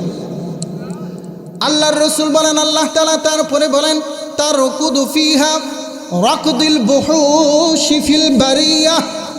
আল্লাহর নবী বলেন এই দুনিয়াকে তোমার ঘাড়ের উপর যখন চাপিয়ে দেওয়া হবে তখন তুমি দুনিয়ার রিজিকের জন্য এরকমভাবে তুমি পেরেশান হতে থাকবে, যেরকমভাবে মরুভূমির মধ্যে একটা প্রাণী একটা কীট প্রত্যঙ্গ এক ফোঁটা পানির জন্য, একটু খাদ্যের জন্য যদি সারা মরুভূমি এরকমভাবে ঘুরে ঘুরে বেড়ায়, পেরেশানি হতে থাকে, তুমিও যদি রিজিকের ব্যাপারে তুমি যদি আল্লাহর প্রদত্ত রিজিকের ওপর যদি সন্তুষ্ট না থাকতে পারো, তাহলে তুমি কুকুরের মতো সর্বদা এরকমভাবে গড়তে থাকবে। বলেন নাউজুবিল্লাহ। এই জন্য আল্লাহর নবী বলেছেন, আর দুনিয়া জিফা ওয়া তালিবুহা কিলাব। যারা শুধুমাত্র দুনিয়া দুনিয়া করে, এই দুনিয়ার দৃষ্টান্ত আল্লাহর রসুল বলেছেন এটা হচ্ছে মরা একটা দেহের মতো। আর মরা পচা দেহ শুধুমাত্র খুঁজে বেড়ায় কারা? যারা কুকুর, শুকুর, শিয়াল, শৃঙ্খল এবং বাঘ ভাল্লুক। তারা কথা বলেন ঠিক কিনা? আল্লাহর রসুল বলেছেন, যদি তোমরা এরকম দুনিয়ার পর সন্তুষ্ট না থাকো, আল্লাহ যে রিজিক দিয়েছেন, তাহলে তোমাকে ওই মরুভূমির প্রাণীর মতো এরকম ঘুরে ঘুরে দুনিয়া তোমার অর্জন করতে হবে। সুম্মা লা ইয়াকুনু লাকা মিনহা সুম্মা লা ইয়াকুনু লাকা ইল্লা মা কাসসামতু লাকা। আল্লাহ তাআলা বলেন, তারপরেও তুমি এত পেরেশানি হওয়ার পরেও তুমি অতটুকুই পাবে যতটুকু আমি আল্লাহ তোমাকে ফয়সালা করে দিয়েছি। বলেন সুবহানাল্লাহ। ওয়া কুনতা ইনদি মাযমুমা। আল্লাহ তাআলা বলেন, হে আমার বান্দা, যখন তুমি আমার রিজিকের উপরে সন্তুষ্টি না হয়ে এরকমভাবে রিজিকের অন্বেষণে ঘুরতে থাকবা, আমার হুকুমকে এরকমভাবে বাদ দিবা, যখন নামাজের কথা বলা হবে যে আমার কাজ আছে, আমার ব্যবসা আছে, আমার দোকান আছে, আমার এটা আছে, সেটা আছে, আল্লাহ তাআলা বলেন ওয়া কুনতা ইনদি মাযমুমা, তখনই তুমি আমার কাছে অপছন্দনীয় হয়ে যাবে, তখন তুমি জাহান্নামের কীট হয়ে যাবে। বলেন নাউজুবিল্লাহ। এই জন্য ভাই ও দোস্ত বুজুর্গ, আমি সংক্ষেপে বলতেছি যেহেতু সময় কম। এক নাম্বার হচ্ছে, যদি আমরা রিজিকের মধ্যে বরকত পাইতে চাই, এক নাম্বার আমাদের আমল হচ্ছে, এক নাম্বার কাজ হচ্ছে, আল্লাহ আমাকে যেই রিজিক দিয়েছেন সেই রিজিকের উপরে আমি সন্তুষ্ট থাকব। এক নাম্বার আমল কি বলেন? আল্লাহ যেই রিজিক আমাকে দিয়েছেন সেই রিজিকের উপরে আমি সন্তুষ্টি থাকব। আল্লাহ আমার ভালো চেয়েছেন যা, আমিও আল্লাহর উপরে রাজি এবং খুশি থাকব। সমস্ত সাহাবীদের গুণ ছিল এটা, রাদিয়াল্লাহু আনহুম ওয়া রাদু আন। আল্লাহ তাআলা কোরআনের মধ্যে সাহাবীদের কথা বলেছেন।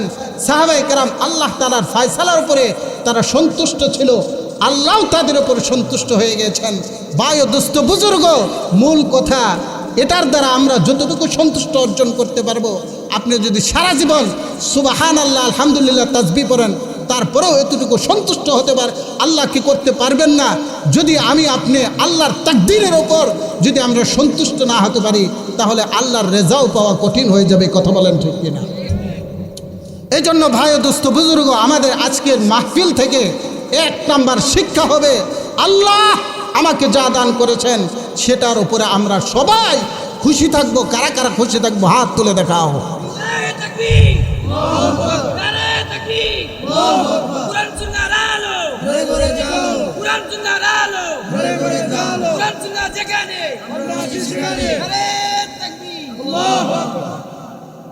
দুই নাম্বার আমল হচ্ছে তাকওয়া অবলম্বন করতে হবে এবং আল্লাহর উপরেই ভরসা রাখতে হবে। আমি সংক্ষেপে বলতেছি, প্রকারগুলোকে কমিয়ে আনছি যাতে করে মনে রাখা সহজ হয়। দুই নাম্বার আমল কি বলেন? আল্লাহর প্রতি তাকওয়া এবং নির্ভর। যে সব কাজের মধ্যে তাকওয়া হচ্ছে আমার জীবনে চলার এবং আখিরাতের যতগুলো বিধান আছে সব ক্ষেত্রে কাকে ভয় করব? আমরা আল্লাহকে ভয় করব, যে আল্লাহ একজন উপরে আছেন, তিনি সব কিছুই দেখেন।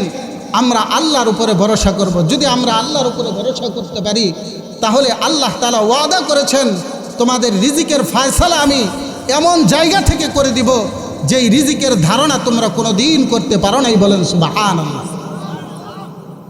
আল্লাহ রাব্বুল আলামিন সূরাতুত তালাকের মধ্যে বলেছেন, ওয়া মান ইয়াত্তাকিল্লাহ ইয়াজআল লাহু মাখরাজা ওয়া ইয়ারযুকুহু মিন হাইসু লা ইয়াহতাসিব।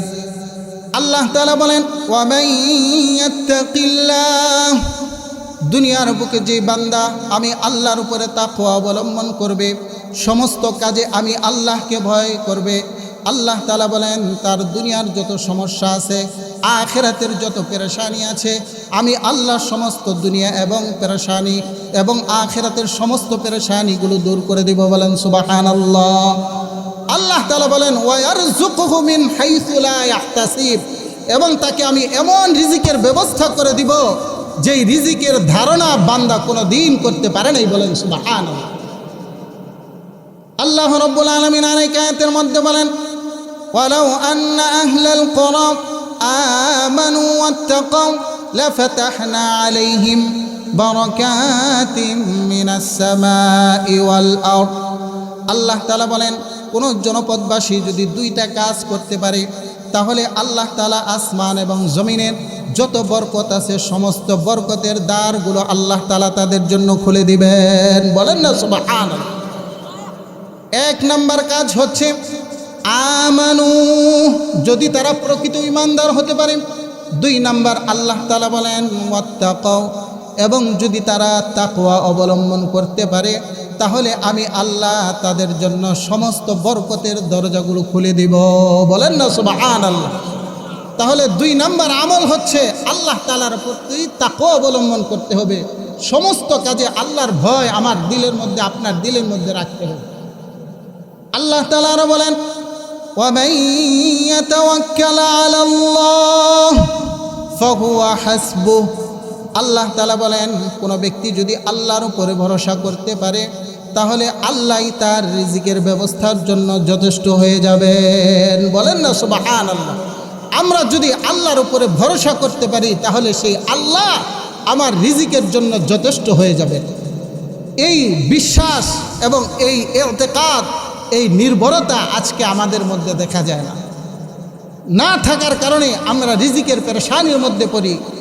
আল্লাহ তাআলা বলেছেন, আল্লাহর রসুলের সাহাবী হযরত ওমর ইবনুল খাত্তাব বলেন, আমি আল্লাহর রসুলকে আমার নিজ কানে বলতে শুনেছি, আল্লাহর নবী বলেছেন, লাউ আন্নাকুম তাতাওয়াক্কালুনা আলাল্লাহ, হে দুনিয়ার মানুষেরা, যদি তোমরা আল্লাহর উপরে ভরসা করতে পারো, আল্লাহর উপরে নির্ভর করতে পারো, তাহলে আল্লাহ তাআলা তোমাদেরকে এমনভাবে রিজিকের ব্যবস্থা করে দিবেন, লা রাযাকাকুম কামা ইয়ারযুকুত তায়র। আল্লাহ তাআলা যেমন একটা পাখির রিজিকের ব্যবস্থা করে দেন, তোমাদেরকেও পাখির মতো খাদ্যের ব্যবস্থা করে দিবেন। বলেন না সুবহানাল্লাহ। আল্লাহর নবী বলেন, তোমরা দেখো একটা পাখি তাগদু খিমাসা, যখন সে সকালে তার বাসা থেকে বের হওয়ার সময় তার পেটটা থাকে এরকম খালি, ওয়াতারুহু বিতানা। আল্লাহর নবী বলেন, যখন ওই পাখিটা সন্ধ্যায় ফিরে তখন তার উদর এবং পেট ভর্তি থাকে। বলেন সুবহানাল্লাহ। আল্লাহ তাআলা বলেন, ওই পাখির কি নির্দিষ্ট কোনো চাকরি আছে যে সেখানে গেলে সে বেতন পাবে? এরকম নির্দিষ্ট কোনো জায়গা সে টার্গেট করে যায়, নাকি আল্লাহর উপরে ভরসা করে সে বের হয়ে যায়? আল্লাহর উপরে ভরসা করে বের হয়ে যায়, আল্লাহ তাআলা তার খাদ্যের ব্যবস্থা করে দেন। বলেন সুবহানাল্লাহ। আর আমরা মানুষ আল্লাহর উপরে ভরসা করতে পারি না, এবং আজকে আমাদের সন্তানদেরকে আমরা দিন শিক্ষা দিতে পারি না, কোরআনের হাফেজ বানাইতে পারি না, আলেম বানাইতে পারি না, মুফতি মুহাদ্দিস বানাই না। কারণ আমার আপনার অন্তরের মধ্যে একটা ভয় আছে, যদি আমি আপনার সন্তানকে যদি মাদ্রাসায় দেই তাহলে সে কি খাবে? এই রিজিকের পেরেশানির কারণে আমরা এরকমভাবে আমাদের সন্তানদেরকে অনেকেই মাদ্রাসায় দেই না। কথা বলেন ঠিক কিনা? অথচ এরকম বহুত নজির, এরকম বহুত ঘটনা ওয়াকিআত আছে। আমাদের ভারতবর্ষে কুতুব মিনার নামে একটা মিনার দিল্লিতে আছে, আপনারা অনেকেই জানেন না? বিশাল বড় একটা কুতুব মিনার আছে। সেই কুতুব মিনারের যে কুতুব নাম রাখছে সেটা হচ্ছে কুতুবউদ্দিন বখতিয়ার কাকি রহমতুল্লাহ আলাইহি এর অনুসরণে ওই সময়ের বাদশাহ তার স্মৃতিচারণ করার জন্য বিশাল বড় একটা মিনার প্রতিস্থাপন করেছে। সেই কুতুব মিনার যে কুতুবউদ্দিন কাকি রহমতুল্লাহ আলাইহি তার নামের কারণে করেছেন। সেই কুতুবউদ্দিন কাকি রহমতুল্লাহ আলাইহি কেমন বড় বুজুর্গ ছিলেন এবং কতটুকু তাওয়াক্কুল তার মা তাকে শিখিয়েছিলেন, এখান থেকে আমাদের প্রত্যেকটা মুসলমান মা বোনদের জন্য এবং আমাদের সকলের জন্য বড় একটা শিক্ষা রয়েছে। কুতুবউদ্দিন কাকি রহমতুল্লাহ আলাইহি তার বয়স যখন 1.5 বছর বয়স, তখন তার পিতা ইন্তেকাল করেছেন। কয় বছর বয়স? 1.5 বছর বয়সে তার পিতা ইন্তেকাল করেছেন। তার মাতা ছিলেন একজন দিনদার মহিলা। অনেক কষ্ট করে কুতুবউদ্দিন কাকি রহমতুল্লাহ আলাইহিকে লালন পালন করতেছেন। যখন ওই কুতুবউদ্দিন কাকি রহমতুল্লাহ আলাইহির বয়স 5 বছরে উপনীত হয়েছে। তখন তিনি মনে করলেন আমার কুতুবউদ্দিন বখতিয়ার কাকিকে কোরআনের শিক্ষা দিতে হবে, আলেম বানাইতে হবে, আল্লাহর বিধান শিখাইতে হবে। এই জন্য কুতুবউদ্দিন কাকি রহমাতুল্লাহি আলাইহির মা হাফেজ মাওলানা আবু হাফস ওয়াশি এর নিকট নিয়ে গেলেন কুতুবউদ্দিন কাকি রহমাতুল্লাহি আলাইহিকে আল্লাহর কোরআন শিক্ষা দেওয়ার জন্য।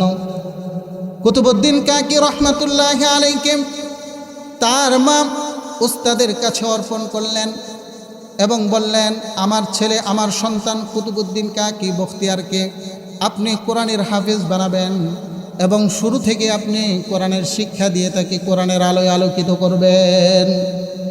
যখন তার মা তার উস্তাদের কাছে কুতুবউদ্দিন কাকিকে অর্পণ করলেন, তখন কুতুবউদ্দিন কাকিকে যখন তার মা উস্তাদের কাছে দিলেন, উস্তাদ তখন প্রথম সবক দিবেন। কোরআনের প্রথম সবক সূরাতুল ফাতিহা থেকে যখন তিনি উস্তাদ শুরু করে দিলেন, কুতুবউদ্দিন কাকি রহমাতুল্লাহি আলাইহি সূরাতুল ফাতিহা থেকে 17 নম্বর পারা পর্যন্ত তিনি মুখস্থ তার উস্তাদকে শুনিয়ে দিলেন। বলেন সুবহানাল্লাহ। উস্তাদ আশ্চর্যান্বিত হয়ে গেলেন। 5 বছরের বাচ্চা যিনি কেবলমাত্র কথা শিখেছে, ভালো মন্দ এখনো ঠিক মতো বোঝে না, তারপরেও তার মা বললেন কোরআনের প্রথম সবকটা দেওয়ার জন্য। কিন্তু সেই সন্তান 5 বছরের সন্তান, তিনি শুরু থেকে নিয়ে সূরাতুল ফাতিহা থেকে নিয়ে সূরাতুল আম্বিয়া পর্যন্ত 17টা পারা তিনি একাধারে মুখস্থ শুনিয়ে দিলেন। বলেন না সুবহানাল্লাহ। কুতুবউদ্দিন কাকি রহমাতুল্লাহি আলাইহির উস্তাদ আশ্চর্যান্বিত হয়ে গেলেন এবং বখতিয়ার কাকির মাকে জিজ্ঞাসা করলেন আপনি তো আপনার সন্তানকে আমার কাছে দিয়েছেন কোরআনের প্রথম সবক শেখানোর জন্য, কিন্তু আপনার সন্তান তো প্রথম থেকে নিয়ে একেবারেই 17টা পারা কোরআনের মুখস্থ করে আমাকে শুনিয়ে দিয়েছে। বলেন না সুবহানাল্লাহ। 5 বছরের বাচ্চা দুনিয়ার কিছুই বোঝে না, কিন্তু কোরআন বুঝে 17টা পারা আল্লাহর কোরআন এই সিরার মধ্যে ধারণ করেছে। এটা কি সাধারণ করে কিছু? বলেন।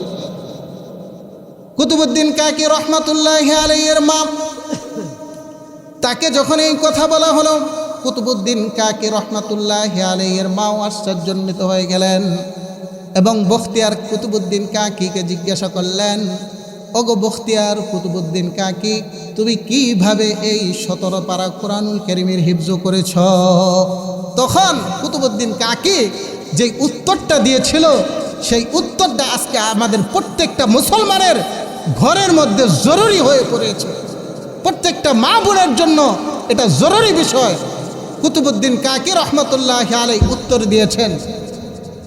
কুতুবউদ্দিন কাকি রহমাতুল্লাহি আলাইহির মা যেহেতু 17 পারা কোরআনের হাফেজা ছিলেন, তিনি কুতুবউদ্দিন কাকি রহমাতুল্লাহি আলাইহি বললেন, হে মা, আপনি যখন আমাকে সাথে নিয়ে ঘর ঝাড়ু দিয়েছেন, ঘর ঝাড়ু দেওয়ার সময় আপনি কোরআনুল কারীমের তেলাওয়াত করেছেন। আপনি যখন আমাকে নিয়ে বসেছেন, আদর করেছেন, তখন আপনি কোরআনুল কারীমের তেলাওয়াত করেছেন। যখন আপনি রান্না করেছেন, তখনও কোরআনুল কারীমের তেলাওয়াত করেছেন। যখন আপনি আমাকে ঘুমানোর জন্য বিছানায় নিয়ে গিয়েছেন, তখনও আপনি কোরআনুল কারীমের তেলাওয়াত করেছেন। সুতরাং কোরআনুল কারীমের তেলাওয়াত শুনতে শুনতে শুনতে শুনতে আপনার মুখ থেকে শুনতে শুনতে আমি এই 17 পারা কোরআনুল কারীমের হিফজ করে শেষ করে ফেলেছি। বলেন সুবহানাল্লাহ। আজকে দেখবেন আমরা অনেকেই কোরআন পারি না, কিন্তু সূরাতুল ফাতিহা আমাদের মনে আছে না নাই? অনেক মুখস্থ পারি কি পারি না?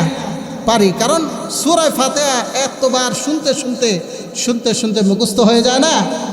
এরকমভাবে কুতুবউদ্দিন কাকি রহমাতুল্লাহি আলাইহি তার মার থেকে কোরআনুল কারীমের তেলাওয়াত শুনতে শুনতে শুনতে শুনতে কোরআনুল কারীমের তেলাওয়াত শুনতে শুনতে শুনতে শুনতে তার সিনার মধ্যে আল্লাহ তাআলা বদ্ধমূল করে দিয়েছেন। বলেন সুবহানাল্লাহ।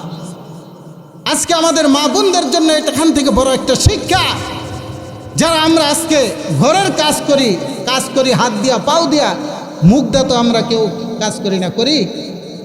কিন্তু যখন আমরা আজকে প্রত্যেকটা ঘরের মা বোনরা যদি আমরা ওই ফেসবুক আর এরকমভাবে মোবাইল না টিপে বাজে কথা না বলে যদি আমরা আজকে আমাদের সন্তানদেরকে লালন পালন করার সময় যদি কোরআন তেলাওয়াত করতাম, ঘর ঝাড়ু দেওয়ার সময় যদি কোরআন তেলাওয়াত করতাম, রান্না করার সময় যদি কোরআন তেলাওয়াত করতাম, সংসারের যে কোনো কাজ করার সময় যদি আল্লাহর জিকির আর কোরআন তেলাওয়াত করতাম, তাহলে আজকে আমাদের প্রত্যেকটা মায়ের ঘর থেকে এবং প্রত্যেকটা মায়ের উদর থেকে আজকে কুতুবউদ্দিন কাকি রহমতুল্লাহ আলাইহি বের হতে, কথা বলেন ঠিক কিনা?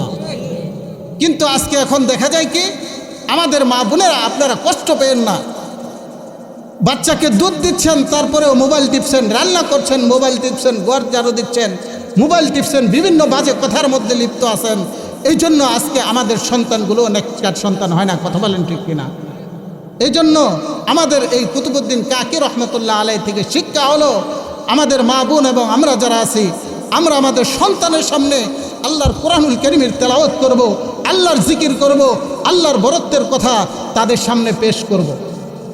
কুতুবউদ্দিন কাকি রহমতুল্লাহ আলাইহি এর মা যখন কুতুবউদ্দিন কাকিকে প্রত্যেক দিন মাদ্রাসায় দিয়ে আসে, মাদ্রাসায় থেকে আসার পর কুতুবউদ্দিন কাকি রহমতুল্লাহ আলাইহিকে তার মা শিক্ষা দিয়েছেন, তুমি যেই খোদার কালাম পড়ে এসেছ, যেই মহান রবের কালাম পড়ে তুমি মাদ্রাসা থেকে এসেছ, সুতরাং তুমি 2 রাকাত নামাজ পড়ে সেই মহান রবের কাছেই তুমি তোমার খাদ্য চাইবে। বলেন না সুবহানাল্লাহ। কুতুবউদ্দিন কাকি তার সন্তানকে শিক্ষা দেয়, যেই রবের কালাম তুমি পড়েছ, যেই রব তোমাকে সৃষ্টি করেছেন, সেই রব তোমাকে রিজিকের ব্যবস্থা করে দিবেন, সুতরাং সেই রবের কাছেই তোমার রিজিক চাইতে হবে, তিনিই তোমার রিজিকের ব্যবস্থা করে দিবেন। বলেন না সুবহানাল্লাহ। কুতুবউদ্দিন কাকি রহমতুল্লাহ আলাইহি প্রত্যেক দিন মাদ্রাসা থেকে আসেন, আসার পর এরকমভাবে 2 রাকাত নামাজ পড়েন। নামাজ পড়ার পর আল্লাহ তাআলার কাছে প্রার্থনা করে 2টা হাত তুলে দিয়ে আল্লাহ তাআলার কাছে বলেন, মুঝকো ভুখ লাগি হ্যাঁ রুটি দে দো। আল্লাহ তাআলার কাছে বলেন, ওগো আমার রব, আমার যেহেতু খিদা লেগেছে, তুমি আজকে এখন আমার জন্য রুটির ব্যবস্থা করে দাও। বলেন না সুবহানাল্লাহ। আমরা আমাদের কয়জন সন্তানকে এই কথা আমরা শিক্ষা দেই যে আমাকে আপনাকে সবাইকে যিনি খাওয়ান তিনি কে? আল্লাহ।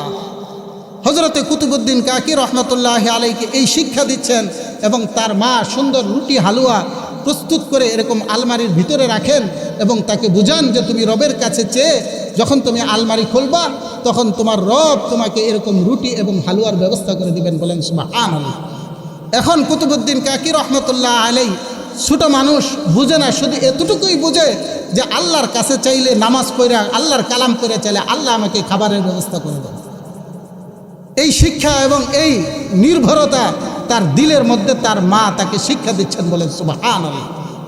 এরকমভাবে একদিন হঠাৎ করে কুতুবউদ্দিন কাকি রহমতুল্লাহ আলাইহির মা আত্মীয়র বাড়ি গিয়েছেন, সময় মতো আসার তিনি আর সুযোগ পান নাই, ভুলে গিয়েছেন। ভুলে যাওয়ার পর কুতুবউদ্দিন কাকি রহমতুল্লাহ আলাইহির মা পেরেশানিতে পড়ে গেলেন।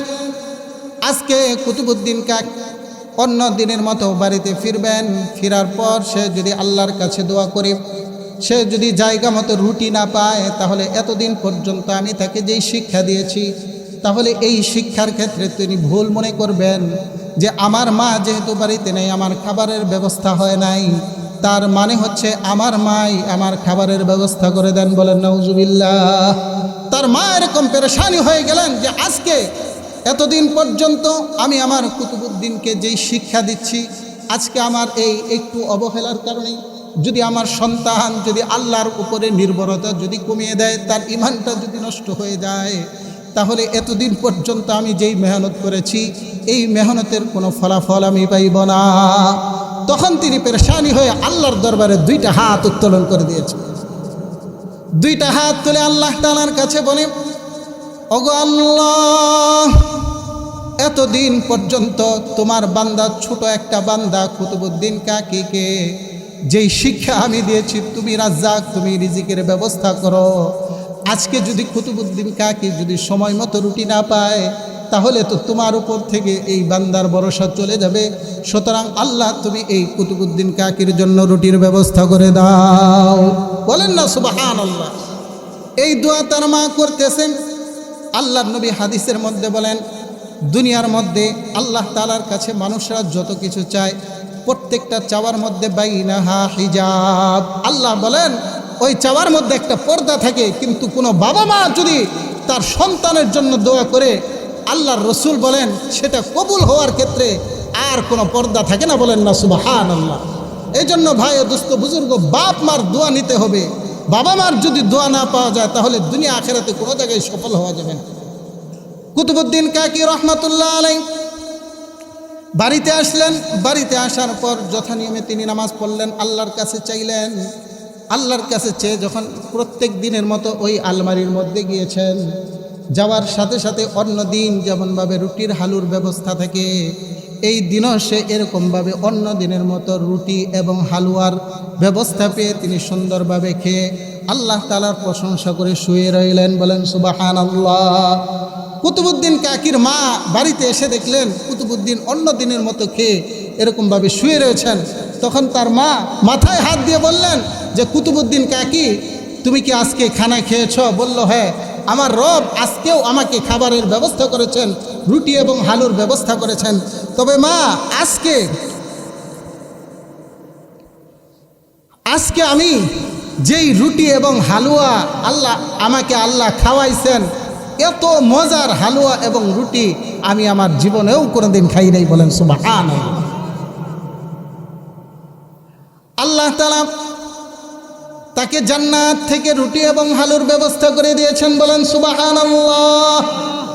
আল্লাহ তাআলা দুনিয়াতে জান্নাতি খাবার খাওয়ায়া হযরতে কুতুবউদ্দিন কাকি রহমাতুল্লাহি আলাইহি আল্লাহ কাকি বানাইছেন। কারণ কাক শব্দ এটা হচ্ছে ফার্সি শব্দ, ওই ফার্সি শব্দের অর্থ হচ্ছে কাকি মানে রুটিওয়ালা। আল্লাহর এই বান্দা বখতিয়ার কাকি রহমাতুল্লাহি আলাইহি আল্লাহর উপর নির্ভরতার কারণে, আল্লাহর উপর ভরসা করার কারণে আল্লাহ তাআলা তাকে দুনিয়াতেই জান্নাতের রুটি খাওয়িয়েছেন, বলেন সুবহানাল্লাহ। সুতরাং যে আল্লাহ কুতুবউদ্দিন কাকিকে জান্নাতের রুটি খাওয়াইতে পারেন, সেই আল্লাহ আমাকে আপনাকে না খাওয়াই রাখবেন? সুতরাং আমরা আল্লাহর উপরে ভরসা করব। 2 নাম্বার আমল হচ্ছে আমরা আল্লাহর রিজিকের বৃদ্ধির জন্য আমরা আল্লাহর উপরে তাওয়াক্কুল করব, আল্লাহর প্রতি আমরা তাকওয়া অবলম্বন করব। 1 নাম্বার আমল বললাম আল্লাহর প্রতি খুশি থাকব, 2 নাম্বার আমল বললাম আল্লাহর প্রতি নির্ভরতা করব এবং তাকওয়া অবলম্বন করব। 3 নাম্বার আমল আল্লাহ তাআলা বলেন সূরাতুন নূহের মধ্যে, আল্লাহ তাআলা আল্লাহর নবী নূহ আলাইহিস সালাতু ওয়াস সালামকে আদেশ করেছেন, ফাকুলতু ইস্তাগফিরু রাব্বাকুম ইন্নাহু কানা গাফফারা ইউরসিলিস সামাআ আলাইকুম মিদরারা ওয়া ইউমদিদুকুম বিআমওয়ালিন ওয়া বানিনা ওয়া ইয়াজআল লাকুম জান্নাতিন ওয়া ইয়াজআল লাকুম আনহারা। 3 নাম্বার আমল হচ্ছে আমরা সদা সর্বদা ইস্তিগফার পড়ব। কি পড়ব? ইস্তিগফার। আমাদের গুনাহ হয়ে গেলে যেমনভাবে আমরা ইস্তিগফার করি, আমাদের দুনিয়ার যত পেরেশানি আছে এবং রিজিকের সংকীর্ণতা আছে, এই রিজিকের সংকীর্ণতা দূর করার জন্য আমরা আল্লাহর কাছে মাপ চাইব। যদি আমরা আল্লাহর কাছে সদা সর্বদা ইস্তিগফার করতে পারি, আল্লাহ তাআলা আমাকে আপনাকে নগদ 4টা পুরস্কার দান করবেন। কয়টা? 4টা পুরস্কার দান করবেন। 1 নাম্বার হচ্ছে ফাকুলতু ইস্তাগফিরু রাব্বাকুম ইন্নাহু কানা গাফফারা। আল্লাহ তাআলা বলেন, হে দুনিয়ার মানুষেরা, যদি তোমরা তোমাদের প্রতিপালকের কাছে ইস্তিগফার করতে পারো, মাপ চাইতে পারো, শুধুমাত্র এতটুকু করতে পারো, আল্লাহ তোমার কাছে মাপ চাই, 1 নাম্বার পুরস্কার আল্লাহ দান করবেন, তোমার আমলনামার মধ্যে যত গুনাহ আছে আল্লাহ সমস্ত গুনাহগুলো মাফ করে দিবেন, বলেন সুবহানাল্লাহ। 2 নাম্বার আল্লাহ তাআলা যেই ফায়দা দান করবেন, ইউরসিলিস সামাআ আলাইকুম মিদরারা। আল্লাহ তাআলা তোমাদের উপরে অনাবৃষ্টি এবং অতিবৃষ্টি দিবেন না, পরিমিত বৃষ্টি দিয়ে আল্লাহ তাআলা তোমাদের রিজিকের ফয়সালা করে দিবেন, বলেন সুবহানাল্লাহ। 3 নাম্বার ফায়দা আল্লাহ তাআলা বলেন ওয়ায়ুমদিদুকুম বিআমওয়ালিন ওয়া বানিন। আল্লাহ তাআলা তোমাদেরকে সন্তান এবং সম্পদ দ্বারা আল্লাহ নিজে বলেছেন আমি তোমাকে সাহায্য করব, বলেন সুবহানাল্লাহ। 4 নাম্বার হচ্ছে আল্লাহ বলেন ওয়ায়াজআল লাকুম জান্নাতি ওয়ায়াজআল লাকুম আনহারা, এবং তোমাদেরকে মৃত্যুর পরে আমি আল্লাহ জান্নাত দান করব এবং সেই জান্নাতের মধ্যে আমি আল্লাহ নহর নদী তৈরি করে দিব, যে নদীটা কোনো কোনো নদী থাকবে মধুর নহর, আবার কোনো কোনো নহর থাকবে এরকম দুধের নহর, কোনো কোনো নহর থাকবে মিষ্টি পানির নহর। বলেন সুবহানাল্লাহ। এই জন্য ভাই দোস্ত বুজুর্গ, আমাদের রিজিকের যাদের সংকীর্ণতা আছে, আমরা যারা রিজিকের অভাবে ভুগি, আল্লাহ তাআলা বললেন যে তোমরা কি করো, ইস্তিগফারের আমল করো। যদি আমরা সদা সর্বদা আস্তাগফিরুল্লাহ আস্তাগফিরুল্লাহ এই আমলগুলো করতে পারি, তাহলে আমার আপনার রিজিকের পেরেশানি আল্লাহ দূর করে দেবেন। বলেন সুবহানাল্লাহ। 4 নাম্বার হচ্ছে, আল্লাহর নবী বলেন বিশ্বের সবচাইতে বিশুদ্ধতম হাদিসের 2খানা গ্রন্থ আছে, একটা হচ্ছে বুখারী আর একটা হচ্ছে মুসলিম। সেই বুখারী মুসলিমের মধ্যে আল্লাহর রাসূল সাল্লাল্লাহু আলাইহি ওয়াসাল্লামের হাদিস বর্ণনা করেন, মান সাররাহু আইয়াবসুতা লাহু ফি রিজকিহি ওয়া ইউনসাআলাহু ফি আসারিহি ফালইয়াসিল রাহিমাহু। আল্লাহর নবী বলেন, হে আমার উম্মতেরা, যদি তোমরা চাও তোমাদের রিজিকের মধ্যে বরকত হবে এবং তোমার স্মৃতিচারণ তুমি দুনিয়া থেকে যাওয়ার পরেও মানুষের মধ্যে এরকমভাবে স্মরণীয় হয়ে থাকবে, তাহলে তুমি একটা আমল করবা, সেই আমলটা হচ্ছে ফালইয়াসিল রাহিমাহু।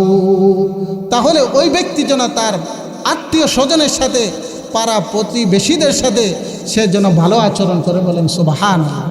যদি আমরা আমাদের আত্মীয় স্বজনদের সাথে, যখন আমাদের সম্পদ বন্টনের কথা আসে, তখন আর ভাই বোনের সম্পর্ক থাকে না, ভাই ভাইয়ের সম্পর্ক থাকে না, চাচা বাতিদের সম্পর্ক থাকে না, এরকমভাবে সম্পর্ক বিনষ্ট হয়ে যায়।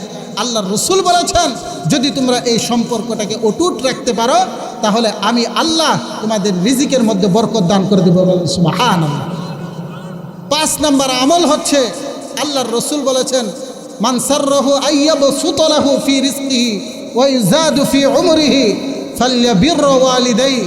আল্লাহর রাসূল বলেছেন, কোনো ব্যক্তি যদি চায় যে তার রিজিকের মধ্যে প্রশস্ততা আসুক, রিজিকের মধ্যে তার সংকীর্ণতা দূর হোক এবং তার হায়াত বাড়ুক, আল্লাহর রাসূল বলেন, তাহলে তুমি তোমার পিতা মাতার সাথে ভালো আচরণ করো। কি করো? পিতা মাতার সাথে যদি তোমরা ভালো আচরণ করতে পারো, তাহলে আল্লাহ তাআলা তোমাদের রিজিকের সংকীর্ণতা দূর করে দিবেন। বলেন সুবহানাল্লাহ। 6 নাম্বার, আল্লাহ তাআলা বলেন, ওয়ামা আনফাকতুম মিন শাইইন ফাহুয়া ইউখলিফুহু। আল্লাহ তাআলা বলেন, হে দুনিয়ার মানুষেরা, তোমরা আল্লাহর রাস্তায় যেই পয়সাটা খরচ করো, আল্লাহ তাআলা সেই পয়সাকে তোমাদের জন্য বৃদ্ধি করতে করতে করতে করতে, হাদিসের মধ্যে আসছে, কোনো ব্যক্তি যদি দুনিয়াতে একটি মোহর অথবা একটি দিরহাম দান করে, আল্লাহ তাআলা সেটাকে পরিচর্যা করতে করতে উহুদ পাহাড় সমপরিমাণ করে দেন। বলেন না সুবহানাল্লাহ। এই জন্য আমার আপনার রিজিকের যদি সংকীর্ণতা থাকে, আমি আপনি রিজিক পাই না, রিজিকের সংকীর্ণতা, রিজিকের মধ্যে বরকত নাই, তাহলে আল্লাহ তাআলা বলেন যে তুমি আল্লাহর রাস্তায় ব্যয় করো। কি করো? আল্লাহর রাস্তায় যদি ব্যয় করতে পারো, তাহলে আমি আল্লাহ তোমার রিজিকের সংকীর্ণতা দূর করে দেবো। বলেন সুবহানাল্লাহ। আমরা ওই যখন টিউবওয়েলের মধ্যে চৈত মাসে পানি থাকে না, টিউবওয়েল আছে না আপনাদের এলাকায়, ওই টিউবওয়েলের মধ্যে যখন পানি থাকে না, সেই পানি আনার জন্য কি করতে হয়? টিউবওয়েলের মধ্যে কিছু পানি দিতে হয়, পানি দিয়া পরে চাপ দিতে হয়, তাহলে কি বের হয়ে আসে? পানি বের হয়ে আসে। এই জন্য আল্লাহ তাআলা বললেন যে তোমাদের রিজিকের সংকীর্ণতা, তোমাদের অর্থের সংকীর্ণতা, এটা যদি দূর করতে চাও, তাহলে আমি আল্লাহর রাস্তায় কিছু দান করো, তাহলে আমি আল্লাহ তোমাকে সেটা বৃদ্ধি করে দিব। বলেন সুবহানাল্লাহ। কেমন দিবেন? আল্লাহ তাআলা বলেছেন, মাসালুল্লাযীনা ইউনফিকুনা ফী সাবিলিল্লাহ কামাসালি হাব্বাতিন। আল্লাহ তাআলা বলেন, যারা আল্লাহর রাস্তায় খরচ করে, আল্লাহর রাস্তায় দান করে, আল্লাহ তাআলা বলেন কামাসালি হাব্বাতিন, তাদের দৃষ্টান্ত হচ্ছে একটা শস্য দানার মতো। যখন আমরা দান, এই যে এখন দানের সময় আসবে, আমরা দান বুনি না, আমাদের এলাকায় বলে জ্বালা, আপনাদের এলাকায় কি বলে জানি না, জ্বালাই বলে। ওই জ্বালা যখন বুনি, বোনার সময় আমরা 5 কেজি ধানের জ্বালা দিয়ে দেখা যায় বিশাল এরকমভাবে 50% জায়গা আমরা সেখানে কি করি? ধান গোপন করি। হ্যাঁ, ধান গোপন করার পর যখন সেই ধান বড় হয়, আমরা কাটি, তো ওই ক্ষেত থেকে আগে আমরা 5 কেজি আনি না 50 মণ আনি? 50 মণ, তার থেকে বেশিও হয়। কথা বলেন ঠিক কিনা? আল্লাহ তাআলা বলেন, হে দুনিয়ার মানুষেরা, যখন তোমরা একটা পয়সা, একটা টাকা আল্লাহর রাস্তায় দান করো, যেমনভাবে একটা শস্যকে তোমরা দুনিয়ার মধ্যে পরিচর্যা করার কারণে 5 কেজি দান থেকে যদি 50 মণ দান হতে পারে, 40 মণ দান হতে পারে, আমি আল্লাহর কাছে যদি তোমরা একটা টাকা আখিরাতের জন্য দাও, তাহলে সেটাকে আমি বাড়াইতে বাড়াইতে 700 গুণ পর্যন্ত নিয়ে যাই। বলেন সুবহানাল্লাহ। সুতরাং আল্লাহর রাস্তায় দান করলে সেটা কমে না বাড়ে? বাড়ে। আপনারা শুনলে অবাক হবেন, হযরত ওসমান গনি রাদিয়াল্লাহু তাআলা আনহু, নাম শুনছেন না আপনারা সবাই? ওসমান গনি রাদিয়াল্লাহু তাআলা আনহু, তার কি সম্পদ আল্লাহ কম দিয়েছিলেন না বেশি দিয়েছিলেন? বেশি দিয়েছিলেন। কেমন বেশি দিয়েছিলেন? এখনও বর্তমানে তার নামে বিভিন্ন ব্যাংক ব্যালেন্স সৌদি আরবে চালু আছে। এখনও তার অর্থ থেকে মানুষেরা উপকৃত হয়। বলেন না সুবহানাল্লাহ। কত বছর, হাজার হাজার বছর আগে চলে গিয়েছেন। সেই ওসমান গনি রাদিয়াল্লাহু তাআলা আনহু, তিনি দান করার কারণে তিনি কি দরিদ্র হয়েছেন নাকি ধনী হয়েছেন? বলেন, ধনী হয়েছেন। কেমন দান করেছেন? একবার মক্কার মধ্যে এরকম দুর্ভিক্ষ দেখা দিল, খাদ্যের অভাব। হযরত ওসমান গনি রাদিয়াল্লাহু তাআলা আনহু 1000 উট ভর্তি খাদ্য নিয়ে তিনি সফর থেকে এরকমভাবে মক্কায় ঢুকতেছেন। বলেন সুবহানাল্লাহ। যেহেতু মক্কার মধ্যে খাদ্যের অভাব, সেই খাদ্যের অভাব পূরণ করার জন্য মক্কার বড় বড় ব্যবসায়ীরা যখন শুনতে পারলেন হযরত ওসমান রাদিয়াল্লাহু তাআলা আনহু এরকমভাবে 1000 উট ভর্তি খাদ্য নিয়ে তিনি মক্কায় আসতেছেন, তো তখন এরকমভাবে বিভিন্ন ব্যবসায়ীরা তার কাছে সাক্ষাৎ করলো এবং বলল, হে ওসমান, আপনি যদি আমাদের কাছে এই মালটা বিক্রি করেন, তাহলে আমি আপনাকে আমরা 25% লাভ দিব। বলেন সুবহানাল্লাহ। তখন হযরত ওসমান রাদিয়াল্লাহু তাআলা আনহু বললেন, তোমরা মাত্র 25% লাভ দিয়ে আমার কাছ থেকে মালটা নিয়ে যেতে চাও? একজন ব্যবসায়ীর সাথে আমার চুক্তি হয়ে গিয়েছে, যদি আমি তাকে মালগুলো দিয়ে দিতে পারি, তাহলে তিনি আমাকে 700 গুণ পর্যন্ত লাভ দিবেন। বলেন সুবহানাল্লাহ। মানে হযরত ওসমান বুঝাইতে চাইছেন, এটা তো আমি আল্লাহর রাস্তায় মানুষকে দিয়ে দেব, আমাকে 700 গুণ বেশি যিনি দান করবেন তিনি কে? আল্লাহ। এই জন্য ভাই ও দোস্ত বুজুর্গ, দুনিয়াতে দান করে এরকমভাবে ফকির হয়েছে, দুনিয়াতে দান করে তার সম্পদ কমেছে, এমন কোনো দৃষ্টান্ত আজ পর্যন্ত কোনো মানুষ দেখাইতে পারবে না। কথা বলেন ঠিক কিনা? এই জন্য ভাই ও দোস্ত বুজুর্গ, আমরা যদি রেজামন্দি চাই এবং রিজিকের মধ্যে বরকত আনতে চাই, তাহলে আমাদেরকে আল্লাহর রাস্তায় দান করতে হবে। কি করতে হবে? আল্লাহর রাস্তায় দান করতে হবে। যদি আল্লাহর রাস্তায় দান করি, তাহলে আল্লাহ তাআলা আমাদের রিজিকের মধ্যে এবং সম্পদের মধ্যে বরকত দান করবেন। বলেন সুবহানাল্লাহ। এই জন্য ভাই ও দোস্ত বুজুর্গ, আসলে সময় তো বেশি হয়ে গিয়েছে, যার কারণে আমার মন থেকেও আসলে ওইভাবে আমি কথাগুলো বলতে পারতেছি না।